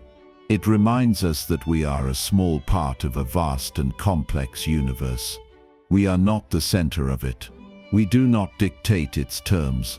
Life will unfold as it will, and our job is not to dominate it, but to align with it. Nature does not hurry, said Lao Tzu, yet everything is accomplished. The Stoic echoes this, trusting in the unfolding of events while remaining steadfast in personal discipline. The external world will shift, rise, fall, and transform. The Stoic stands firm within, guided by reason and virtue. It's also worth noting that letting go of control doesn't mean passivity. It means focusing your full energy where it matters. It means showing up fully to your commitments, your work and your values, not because you are guaranteed success, but because the process itself is an expression of your character. In this way, Stoicism becomes a call to excellence, grounded in the serenity of right action, rather than the anxiety of outcome. As you carry this lesson forward, consider how much of your current stress is tied to things outside your control. Ask yourself, what can I influence right now? What is mine to manage? Then act with clarity and release the rest. This is the Stoic path, and it is the path to peace. As we continue to explore the path to inner peace through Stoicism, we now turn to a profound cornerstone of Stoic thought, the practice of accepting fate, what the Stoics called amor fati, or love of fate. This idea isn't just about tolerating life's events, it's about embracing them. Whatever happens to us, whether we perceive it as good or bad, is part of the natural order of things. The Stoic does not resist the tide of existence. Instead, he stands firmly in it, like a rock against which the waves break. Marcus Aurelius wrote, "A blazing fire makes flame and brightness out of everything that is thrown into it." That is the essence of amor fati. Not only must we accept what life brings, but we must use it, fuel it into our own strength and character. This is not submission, it is power. To understand this concept more deeply, imagine life not as something that happens to you, but as something that happens for you. Every challenge, every detour, every hardship is not a curse, it is a tool, a lesson, a shaping force. Seneca once said, "A good character, when supported by the force of reason, withstands even the most severe misfortunes." If you are fired from a job, you may grieve the loss of stability or status. But from a Stoic lens, you also gain the opportunity to forge resilience, to evaluate your true path, to rise again, stronger, wiser, and clearer. Amor fati is the practice of transmuting misfortune into growth and disappointment into resolve. Modern life gives us endless examples of where this mindset can be applied. Think of setbacks in health, relationships, or financial stability. We are constantly exposed to uncertainty, unpredictability, and change. The instinctive reaction is fear, anger, or resistance. But the Stoic trains himself to replace those reactions with calm assessment and purposeful action. If you receive a difficult medical diagnosis, the Stoic path is not to wallow in despair, but to face the facts with courage and ask, what is still within my control? You may not control the condition, but you can control your response, your treatment, your mindset, your daily discipline. This focus restores agency, and with agency comes peace. Another layer of this teaching lies in how we relate to time. The past is unchangeable. The future is unknowable. Only the present is ours. The Stoic mind recognizes this truth deeply. It wastes no energy replaying regrets or worrying about what's to come. It lives fully in the now, knowing that this moment is the only one that exists. Epictetus taught that when we are disturbed, it is not the event itself that troubles us, but our opinion of it. This idea opens the door to radical self-mastery. It means we always have a choice. No matter what happens around us, we can choose our perspective. And often that one choice is the difference between inner chaos and deep peace. Let us take a moment to reflect on our reactions to frustration, the traffic jam, the long line, the person who interrupts or disrespects us. Each of these is a test, an opportunity. The ordinary person becomes reactive, upset, or bitter. The Stoic sees a chance to practice patience, humility, and control. How much more harmful are the consequences of anger than the causes of it, said Marcus Aurelius. That's a line worth repeating in moments of irritation. The Stoic knows that the outside world cannot disturb the inner world unless permission is given. And once that permission is revoked, once we stop outsourcing our emotional state to external events, peace becomes possible. This brings us to the topic of emotional regulation, a vital component of the Stoic path. Stoicism is often misinterpreted as emotionless, but that couldn't be further from the truth. The Stoic feels emotions, joy, sorrow, grief, elation, but does not let them rule. Feelings are natural. What matters is what we do with them. As Seneca wrote, he is most powerful who has himself in his own power. That means noticing the wave of emotion, naming it, and then choosing our response with intention. This doesn't repress emotion, it refines it. It's the difference between reacting impulsively and acting with clarity. In a practical sense, this emotional self-regulation can be trained like a muscle. Daily journaling, reflection, and meditation are powerful tools. So is visualization. The Stoics practiced something called premeditatio malorum, or the premeditation of evils. They would mentally rehearse challenges before they occurred, so that if those difficulties did arrive, they would not be caught off guard. What would I do if I lost this job? If this person betrayed me? If I faced a serious illness? They weren't pessimists, they were realists, preparing the mind for life's inevitable blows.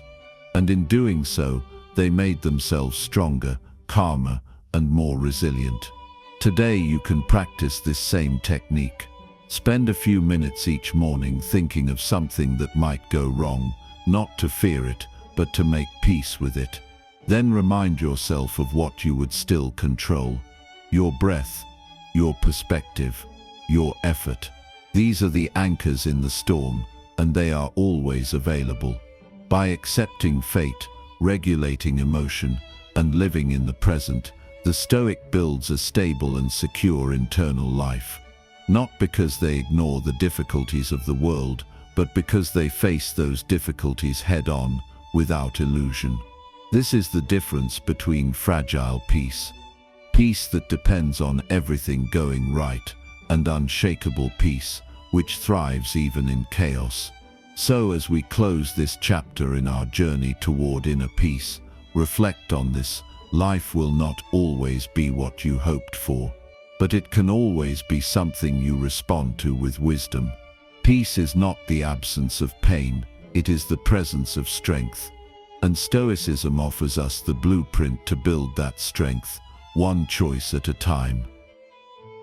There is a reason why, even 2,000 years later, Stoic philosophy continues to resonate with those searching for clarity, balance, and peace. In a world filled with noise, comparison, pressure, and confusion, the Stoics offer us more than just abstract thoughts. They give us tools, practical, proven tools that help us understand what we can control, what we must accept, and how to live with integrity no matter the circumstances. This journey into Stoicism is not just about learning ancient wisdom, it is about applying that wisdom to modern life, moment by moment, breath by breath. In this opening segment, we will explore the foundation of Stoic thought, the idea that peace is not something we stumble upon. It's something we build from within, and the bricks we use to build that peace are discipline, virtue, and a relentless commitment to focusing only on what lies within our control. At the heart of Stoicism lies a powerful and liberating concept, the dichotomy of control. This is the gateway to inner peace. As Epictetus once taught, some things are up to us and some things are not. That simple distinction, if internalized deeply, changes everything. Most of our suffering doesn't come from what happens, but from our resistance to what happens. We suffer because we want to control the opinions of others. We suffer because we expect life to go our way. We suffer because we attach ourselves to outcomes. But the Stoic perspective offers us an alternative. It says, do your best, live with virtue, act with courage, and then let go. Let go of what is not yours to manage. Let go of the outcome. Let go of the approval. Let go of the illusion that peace is somewhere out there. It's right here, right now, in this very moment, if you stop resisting what you cannot change. Take a moment and think about how much energy you've spent worrying about other people's opinions, obsessing over past mistakes, or fearing what might happen tomorrow. The Stoics would see that as a tragic waste of life. Marcus Aurelius, Emperor of Rome and philosopher king, once wrote in his private journal, "You could leave life right now. Let that determine what you do and say and think." These were not the words of a depressed man, but of someone who had reached a powerful clarity. He wasn't urging us to despair. He was urging us to wake up. Life is short, time is precious, and we don't know how much of it we have left. So why would we spend it worrying about things outside our control? Why waste our days on judgment, resentment, or regret? The Stoic path is about reclaiming your attention and investing it where it counts, in your character, in your values, in your present actions. Let us look now at the Stoic understanding of virtue. Virtue, for the Stoics, was not a vague or lofty ideal. It was the essence of what it meant to live well. They broke it down into 4 key components: wisdom, courage, temperance, and justice. Wisdom is the ability to see things clearly and act accordingly. Courage is the ability to face discomfort, fear, or adversity without letting it define you. Temperance is self-control, the ability to restrain impulses and live with balance. Justice is fairness and integrity, doing right by others. Peace, then, is not found by running away from life or numbing yourself from pain. It is found by aligning your life with virtue. When you live according to these principles, you create an unshakable core, a kind of internal fortress that cannot be broken by external events. Let's bring this down to a real-world example. Imagine you're facing a difficult moment at work. A client lashes out at you unfairly. Your first reaction might be frustration or even anger. You want to argue, to defend yourself, to fight back. But pause, ask yourself, is this within my control? Can I control their words or their emotions? No, but you can control your response. You can choose to remain calm, to speak with reason, to uphold your integrity even when you're treated without respect. That's Stoicism in action. You don't chase revenge or validation. You choose composure, you choose virtue.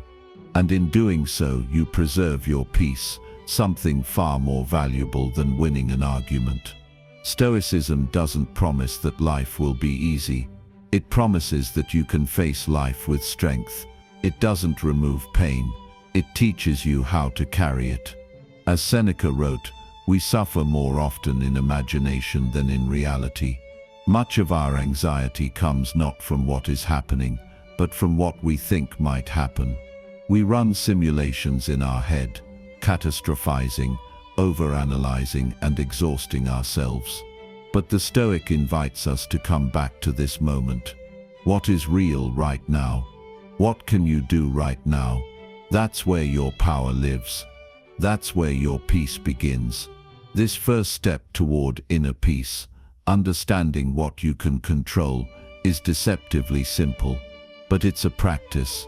It requires mindfulness. You must remind yourself daily, even hourly, to focus on what's yours and release what isn't. This is not avoidance. It's not passivity. It's clarity. You don't ignore what's difficult. You just refuse to waste your spirit on what you cannot change. Instead, you use that energy to live with excellence in the areas where your effort truly matters. Over time, this clarity creates stillness. That stillness is not a lack of movement. It is the grounded presence of someone who is no longer pulled in every direction by every storm. It's the stillness of someone who has built a home within themselves.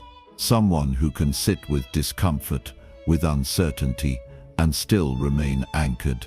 That's real peace. That's real power. And it begins with this one radical idea that your peace is not dependent on the world being perfect. It is dependent on your ability to respond to the world with virtue, clarity, and acceptance.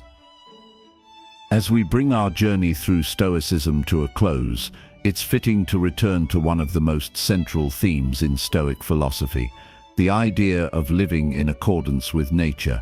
This concept is often misunderstood as something environmental or ecological. While the Stoics respected the natural world, what they meant was something more foundational, living in harmony with human nature, with reason, with our social roles, and with the ever-changing flow of the universe. This final lesson is a culmination of everything we've explored: self-control, presence, virtue, resilience, acceptance, and gratitude. All of it comes together in this higher ideal, living wisely, living aligned. The Stoics saw the universe as an ordered whole, governed by reason, or what they called the logos. Everything in existence, birth, death, fortune, misfortune, suffering, joy, was woven into this larger pattern. To resist it was to resist reality itself. But to accept it, to understand your role within it, to live according to your nature as a rational, moral, social being, that was the path to peace. As Epictetus said, "Do not seek for things to happen as you wish, but wish for them to happen as they do, and your life will go smoothly." This is not fatalism. It is intelligent cooperation with the nature of things. Living in accordance with nature also means understanding your own nature. You are not just flesh and impulse. You are a thinking being capable of reflection, reason, choice. You are not an isolated ego. You are part of a community, part of humanity, part of the universe. Your highest purpose, then, is not to pursue pleasure or power, but to live virtuously, to act justly, to contribute meaningfully. When you do this, the Stoics say, your inner life becomes serene because your actions are aligned with what you are fundamentally made for.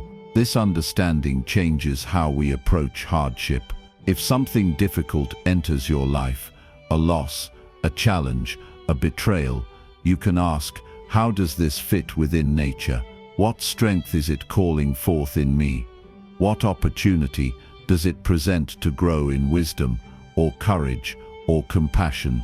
You stop seeing adversity as punishment and start seeing it as participation in the great unfolding of life. This reframing doesn't make pain disappear, but it gives it meaning, and meaning gives you endurance. The Stoics also saw harmony with nature in the daily rhythms of life: morning and night, work and rest, effort and surrender, life and death. All things move in cycles, and much of our suffering comes from resisting this flow.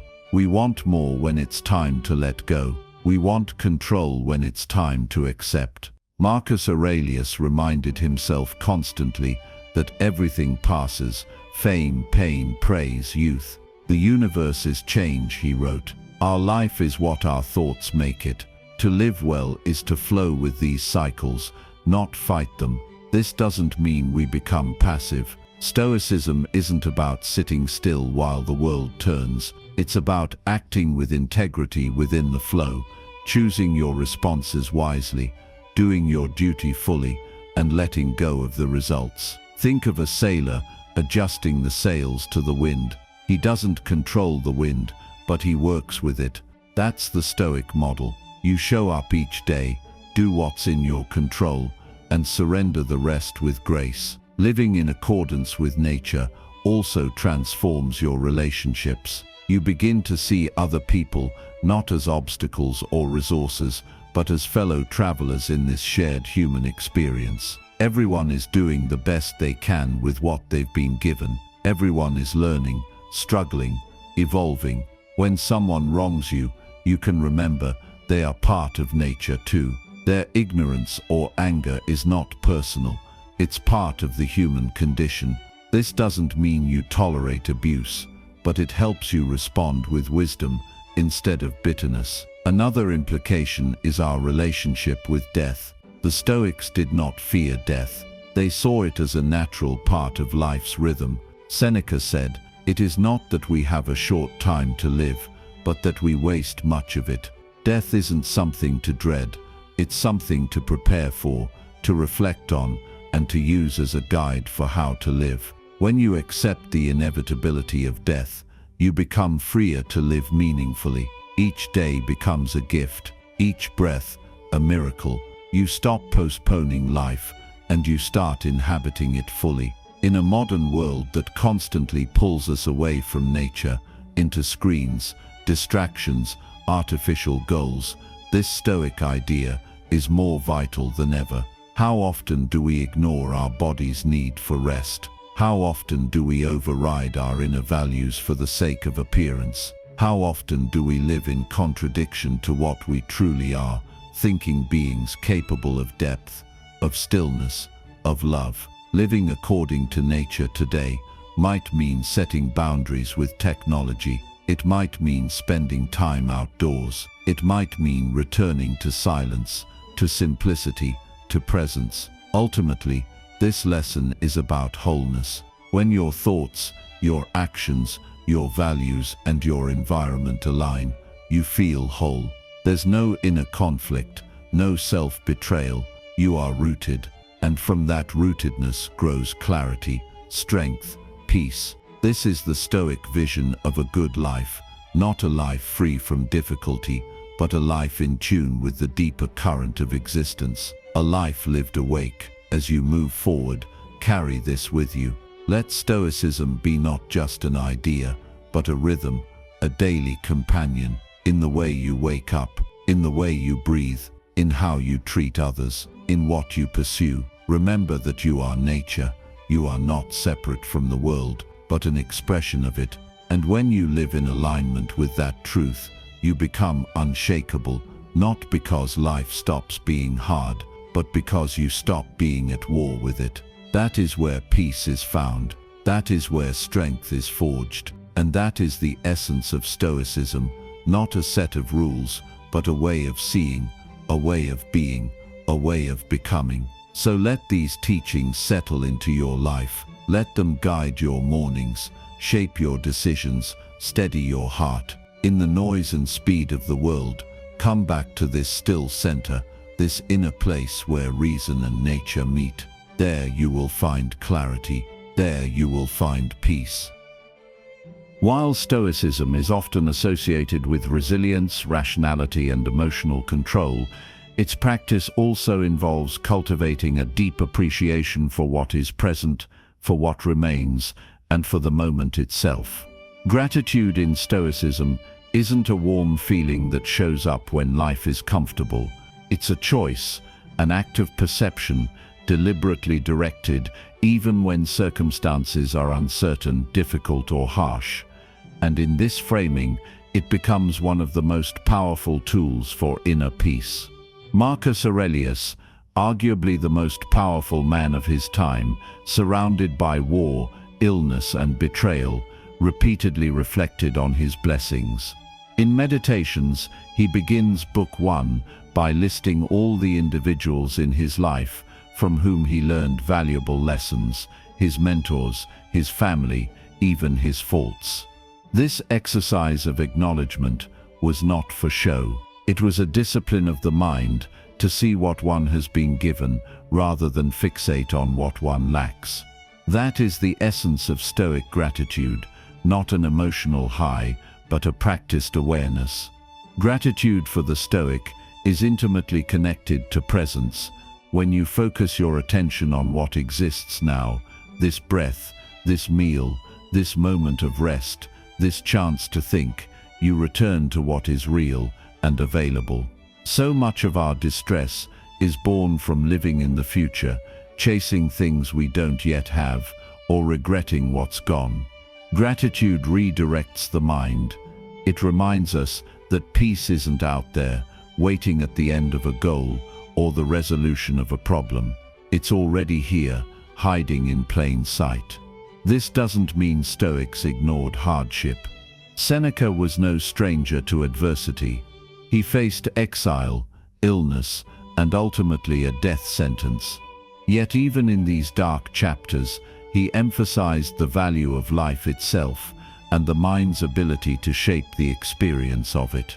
We are more often frightened than hurt, he said, and we suffer more in imagination than in reality. Gratitude, then, is not only a recognition of what's good, it's a shield against what feels bad.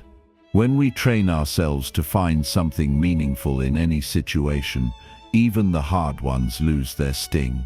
In modern life, gratitude often gets diluted into cliches.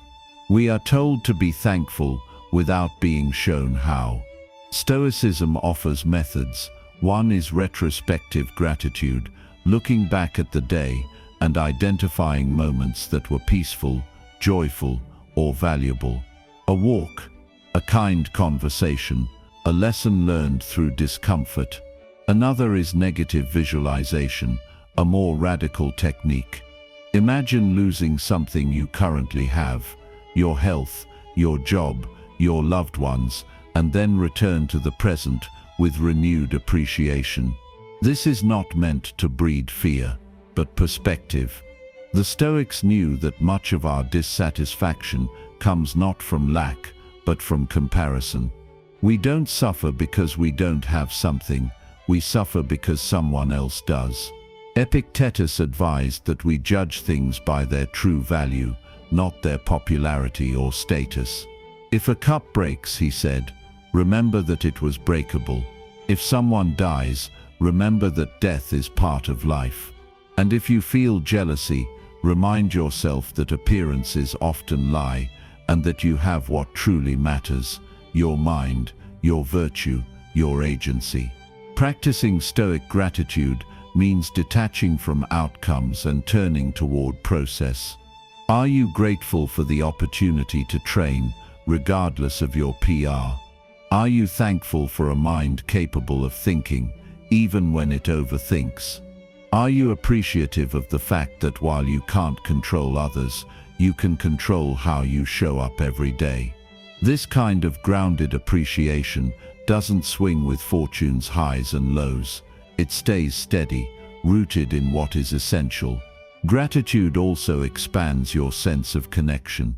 When you view the world through a Stoic lens, you begin to see yourself not as a separate ego fighting for significance, but as part of a vast, interconnected web. You recognize that your life is supported by countless unseen efforts: farmers who grow your food, workers who maintain infrastructure, authors whose books guide your thoughts. Gratitude here becomes humility. You see how much has been given to you, and you respond not with entitlement, but with reverence and responsibility. This awareness can also be used to shift your relationship with time. Often we rush through life, chasing the next thing, another achievement, another milestone, forgetting that each moment is fleeting. The Stoics reminded us constantly that life is short. "You could leave life right now," Marcus wrote. "Let that determine what you do and say and think." Gratitude becomes a way to slow time. When you're grateful, you stop rushing. You become attentive. You savor. And in that space, peace grows. Another important layer is self-gratitude. While Stoicism warns against pride and vanity, it also encourages acknowledgement of one's efforts. Have you acted with integrity?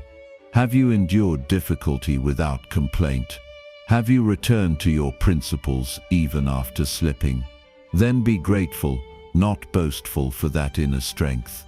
Many people walk through life blind to their own resilience. Stoicism says, notice it, honor it.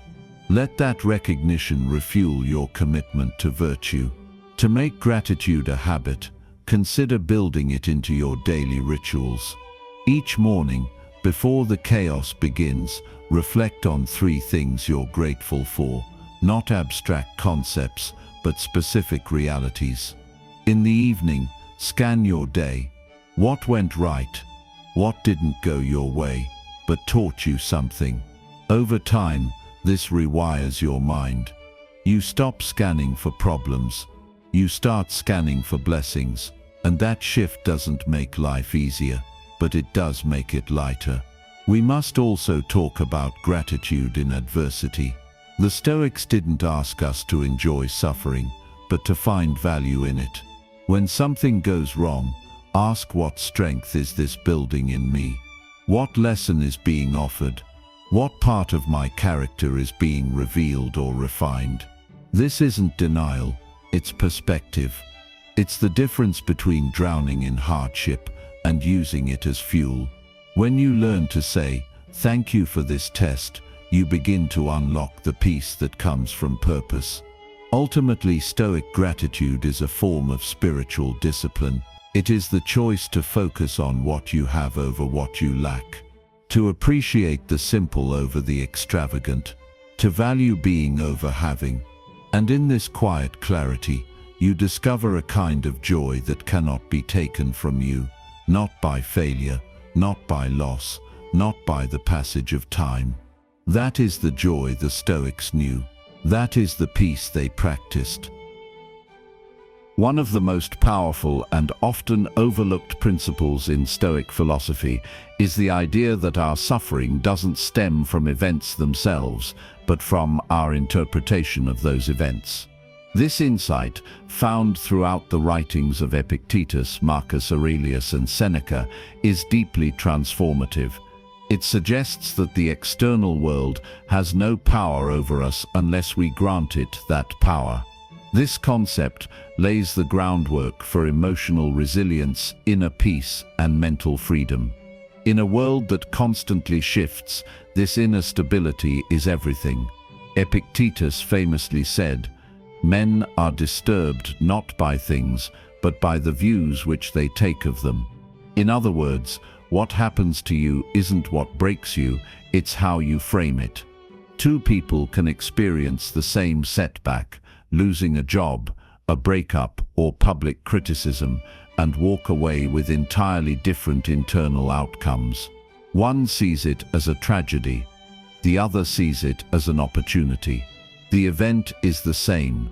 The difference is perception, and perception is entirely within your control. This power of perception is not about pretending things are good when they're not. Stoicism isn't toxic positivity. It's not about delusion, it's about clarity. The Stoic asks, is this event truly harmful, or am I labeling it that way? Is it bad that I was rejected, or is it simply unexpected? Is it tragic that my plan didn't work out, or is it a chance to pivot? This process of questioning your own narrative turns you into the master of your mind. It cuts through fear, resentment, and despair, not by avoiding them, but by dissolving their illusion. Marcus Aurelius, in his Meditations, writes, "Choose not to be harmed, and you won't feel harmed. Don't feel harmed, and you haven't been." This isn't just poetic philosophy. It's psychological armor. The moment you stop tying your emotions to events outside your control, you become emotionally invincible. You stop being a victim of life. You start being an interpreter of life, filtering each moment through wisdom, patience, and a commitment to virtue. Think about modern mental health through this lens. Anxiety, depression, and overwhelm often stem from our interpretations of the world. If I fail, I'm worthless. If they leave me, I'll never be loved again. If I'm not successful by 30, I've wasted my life. These aren't facts, they're judgments, they are beliefs masquerading as truths. Stoicism calls you to pause, challenge them, and reframe them. What if failure is just feedback? What if heartbreak is a redirection? What if your worth was never tied to achievement in the first place? This reframing applies beautifully to physical suffering as well. Consider pain, a universal part of human life. The Stoics didn't pretend pain wasn't real, but they believed its power over you depended on how you processed it. Seneca, who lived with chronic illness, often reminded his readers that the body can hurt without the soul suffering. He believed that suffering becomes unbearable only when we mentally exaggerate it. When we resist it, fear it, or build a story around it, we suffer twice, once in the body and again in the mind. Modern science supports this. Studies in cognitive behavioral therapy, a practice rooted in ancient Stoic principles, show that our thoughts shape our emotions. By identifying and changing distorted thinking patterns, people can reduce anxiety, manage depression, and build resilience. The Stoics were, in many ways, the original cognitive therapists. Their work teaches us not just how to think, but how to see. But this transformation doesn't happen passively. It's a skill developed through daily practice. One tool is the use of premeditatio malorum, or the premeditation of evils. This exercise involves imagining possible challenges or setbacks before they occur. By mentally preparing yourself, you weaken their emotional grip. If you've already considered that a project may fail or a person may betray you, the actual event doesn't destroy your peace. You've already framed it through a rational lens. You're ready. Another daily practice is journaling your perceptions. Each day, write down an event that bothered you, then ask, what story did I tell myself about this event? Was it accurate? Was it helpful?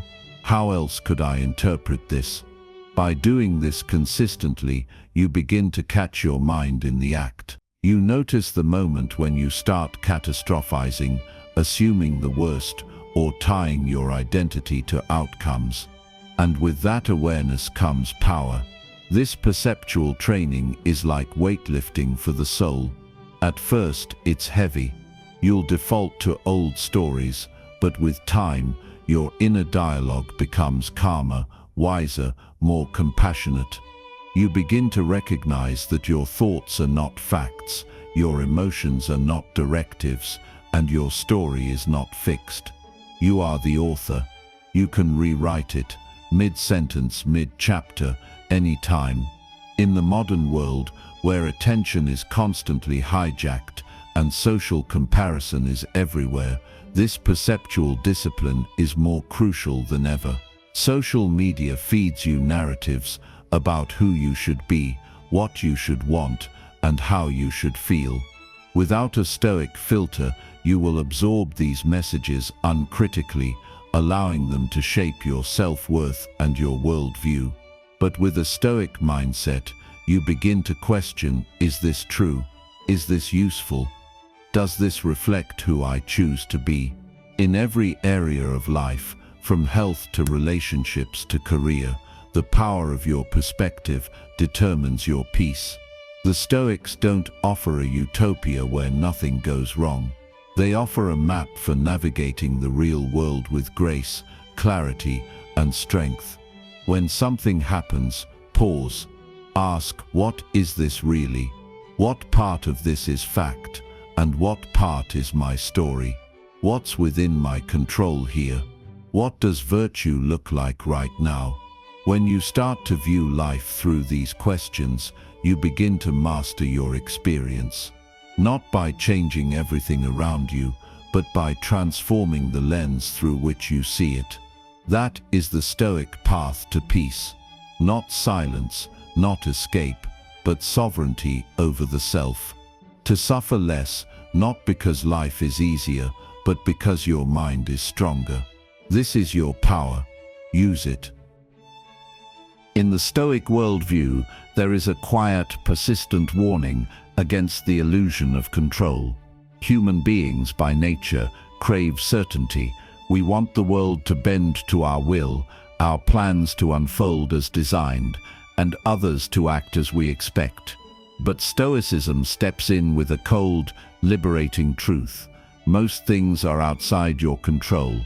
At first, this seems defeating. But to the Stoic, it is the beginning of true peace.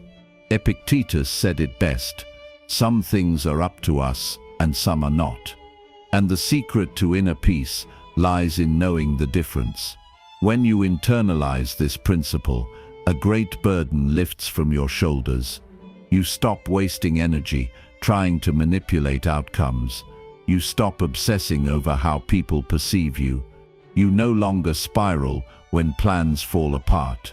Instead, you turn your focus inward toward your own judgments, actions, and character. The Stoic doesn't aim to dominate the world, but to govern the self. This shift from external to internal mastery changes everything. It doesn't make you passive, it makes you invincible to disappointment. In modern life, our obsession with control is everywhere. We want to control how others behave in relationships, how quickly we achieve success, how people treat us at work, and how strangers respond to us online. This constant desire to manage the external makes us anxious, frustrated, and reactive. But what if you reframed your thinking? What if you let go of everything you couldn't control, and instead committed to being excellent in everything you could? Your mindset, your work ethic, your kindness, your patience, your response to adversity. These are yours. This is where power lives. Seneca wrote that the wise man harmonizes his will with events, accepting fate without complaint. This doesn't mean surrendering to life with apathy. It means choosing serenity over struggle when faced with the unchangeable. Imagine being stuck in traffic, losing a job, or facing rejection. These are universal experiences, none of them pleasant, all of them outside your full control. The Stoic doesn't deny the emotion that arises, but he questions its worth. Is my anger useful? Is my worry helping? If not, let it go. Save your strength for where it counts. To develop this perspective requires daily practice. One method the Stoics used was negative visualization, deliberately imagining the loss of what we take for granted. Marcus Aurelius would reflect on the potential death of loved ones or the end of his own reign, not to become morbid, but to prepare his mind for life's unpredictability. When we visualize loss, we become more resilient and less entitled. We stop clinging. We become grateful for what we still have and calmer when it's taken away. Modern psychology calls this anticipatory grief, but the Stoics knew its power centuries ago. Another practical exercise is the Stoic dichotomy of control journal. At the end of each day, write down everything that disturbed or challenged you. Then divide those experiences into two columns: what was within your control and what wasn't. Over time, patterns will emerge. You'll notice how often your distress was tied to things you couldn't influence. This is not about becoming cold or indifferent. It's about choosing where to direct your energy. The more you root yourself in your own agency, the less the world can shake you. Relationships, one of the richest parts of life, are also among the most chaotic. We cannot control other people. We can love them, guide them, support them, but we cannot dictate their choices or emotions. Many conflicts arise when we forget this. We expect people to behave a certain way, to understand us perfectly, or to never change. When they fail these expectations, we suffer. The Stoic answer is to replace control with acceptance and expectation with understanding. If a friend disappoints you, you don't lash out or retreat. You reflect, was I attached to an outcome I never controlled? The same lesson applies in career and ambition. You can't force recognition, success, or timing. You can do excellent work, show up every day, improve constantly, but results will vary. Some will come quickly, others will never arrive. If your happiness is tied to the outcome, you'll always be chasing something out of reach. But if your satisfaction comes from effort itself, from the process, then no result can take your peace. This is what the Stoics meant by euroia bio, a smooth flow of life. It's the inner calm that arises when your happiness is anchored in your values, not outcomes. In sports, the principle is no different. An athlete may train with total dedication, only to lose due to bad weather or injury. A fighter may enter the ring perfectly prepared, only to be outmatched on the day. What remains in their control is not victory, but preparation, attitude, and response. Epictetus reminds us that life is like a ball game. You do not control the wind or the other players, only how you play. And in that play lies your character. The Stoic finds dignity in effort, not applause. Let's not confuse this detachment with weakness. Letting go of what we can't control is not passive, it's the ultimate act of strength. It requires humility, clarity, and courage. The world will continue to be chaotic. Plans will fail. People will leave. Circumstances will change. But the Stoic walks through all of it with steadiness, because his peace does not rise and fall with the tide. It is built on bedrock, on his own reasoned choices. In a digital age, this wisdom is more relevant than ever. Algorithms change, trends fade, audiences shift. If you hinge your sense of worth on digital approval, you will be a slave to metrics. But if you anchor your identity in integrity, effort, and self-respect, no fluctuation can harm you. Control what you post, not how it's received. Control what you create, not how it's praised. Control your discipline, not the outcome. This is Stoic peace. This is unshakable freedom. Ultimately, the Stoic philosophy of control is not about resignation, it's about redirection. From chaos to calm, from complaint to action, from external dependence to internal stability. It is a quiet revolution of the soul.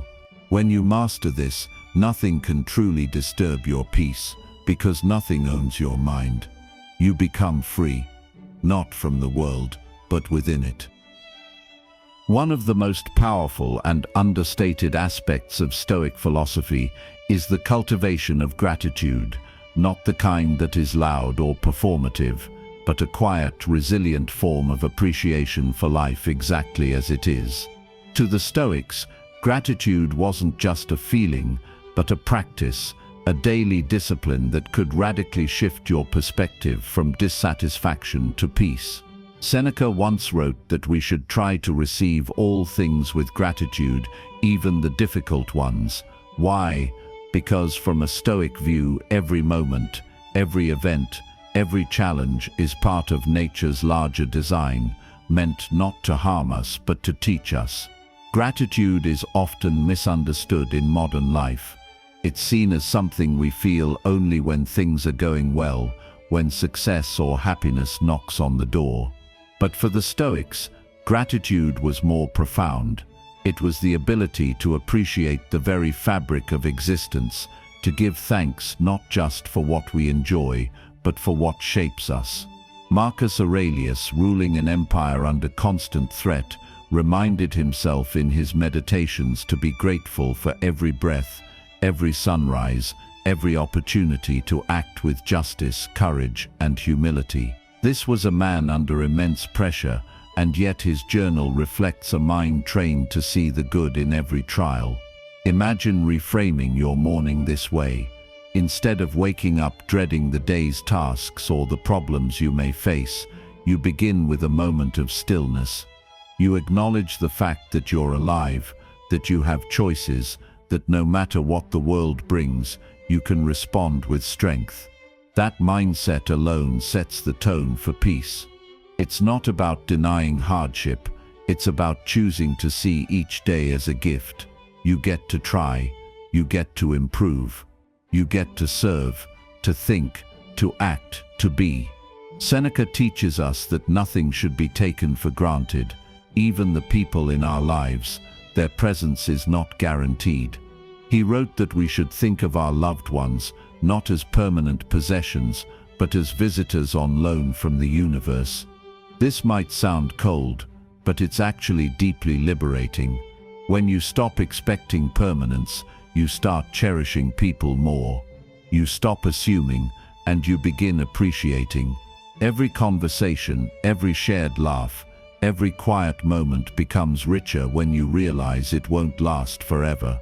In business or ambition, the Stoic practice of gratitude protects us from the trap of endless striving. It reminds us to pause and reflect on how far we've come. Modern life is saturated with the idea of more success, more money, more recognition, but without gratitude, even our victories feel hollow. We keep moving the goalpost. Gratitude anchors us. It says, look at what you already have. Look at what you've already become. This doesn't kill ambition, it balances it with presence. You can still pursue excellence, but from a place of abundance, not lack. When it comes to mental health, gratitude is transformative. Many struggles with anxiety and depression are rooted in thought loops about what's missing or what's wrong. The Stoic, while never dismissive of pain, understands that peace begins with perspective. Practicing gratitude doesn't erase hardship, it reorients the mind. It shifts focus from what's broken to what still works, from what's lost to what's left. Epictetus, once a slave, said that if we only count our blessings, we'd realize how wealthy we already are. His freedom was taken, but not his gratitude. That's the essence of inner peace. We live in a time where we are constantly shown what we lack. Social media, advertisements, culture, all of it bombards us with images of lives that seem more perfect than ours. The Stoic response is not envy but appreciation. You see someone else succeed. Be happy for them and grateful for your own path. Someone has more than you. Fine, but do you have enough? Can you breathe, think, love, grow? Then you're rich already. This rewiring of the mind takes time, but with repetition, it becomes a sanctuary, a mindset that cannot be shaken by comparison or complaint. One practical way to build this Stoic form of gratitude is through daily journaling. Marcus Aurelius did it. Seneca advised it. Before bed, or at the break of dawn, take a few moments to write what you're grateful for, not just the obvious but the subtle. Be grateful for your challenges, because they forge your character. Be grateful for discomfort, because it reminds you what you value. Be grateful for failure, because it humbles you and redirects your efforts. These aren't empty affirmations. They are truths hidden in plain sight, uncovered through reflection.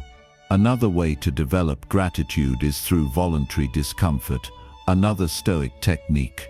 Seneca famously practiced this by sleeping on the floor or eating the simplest of meals, even when he was wealthy. Why? So he could remind himself that happiness doesn't come from luxury. When you strip away comforts and still find peace, you realize how little you truly need to be content. This exercise makes gratitude effortless. When you return to your normal routine, everything feels richer, more appreciated. You stop feeling entitled and start feeling fortunate. The Stoics also remind us to be grateful for time. Time is the one resource we can never get back. Seneca's essay on the shortness of life is a masterclass in valuing every moment. He warns against wasting our days in distraction or meaningless pursuits. Life, he says, isn't short, we just misuse it. Gratitude for time means using it wisely, not rushing, not procrastinating, but living with purpose.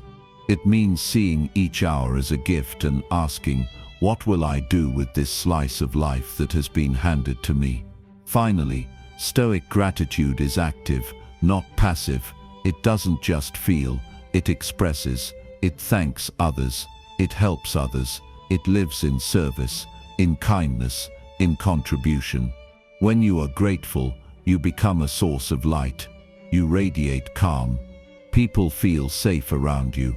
You aren't grasping, competing, resenting. You're centered, anchored, whole, and that's a gift, not just to you but to everyone you encounter.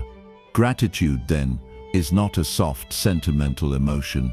In Stoicism, it is a warrior's discipline, a strength of mind that allows you to face loss without breaking, to live simply without bitterness, and to walk through life with a quiet joy that no circumstance can steal.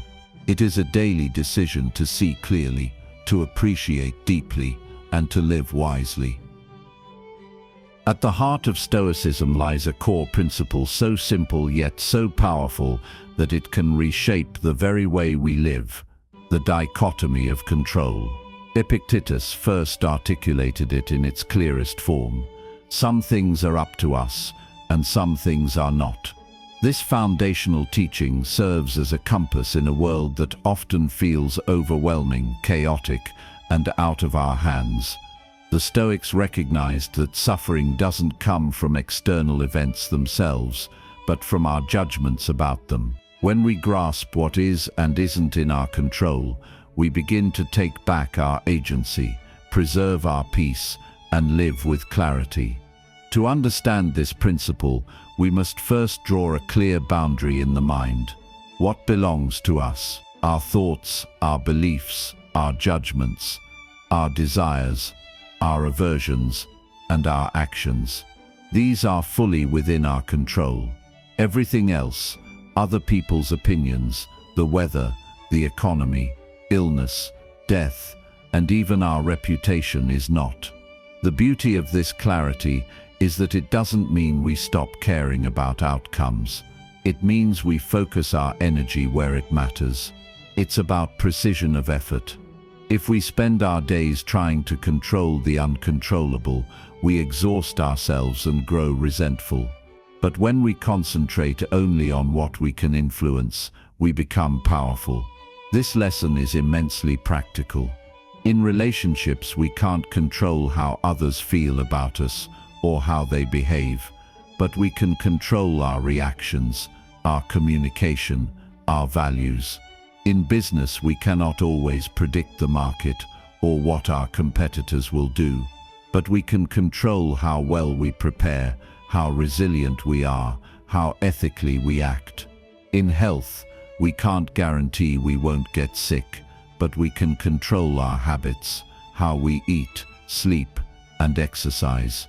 The Stoics would have us focus entirely on our side of the equation and let the rest unfold as it may. That's not indifference, it's wisdom. Marcus Aurelius practiced this mindset daily.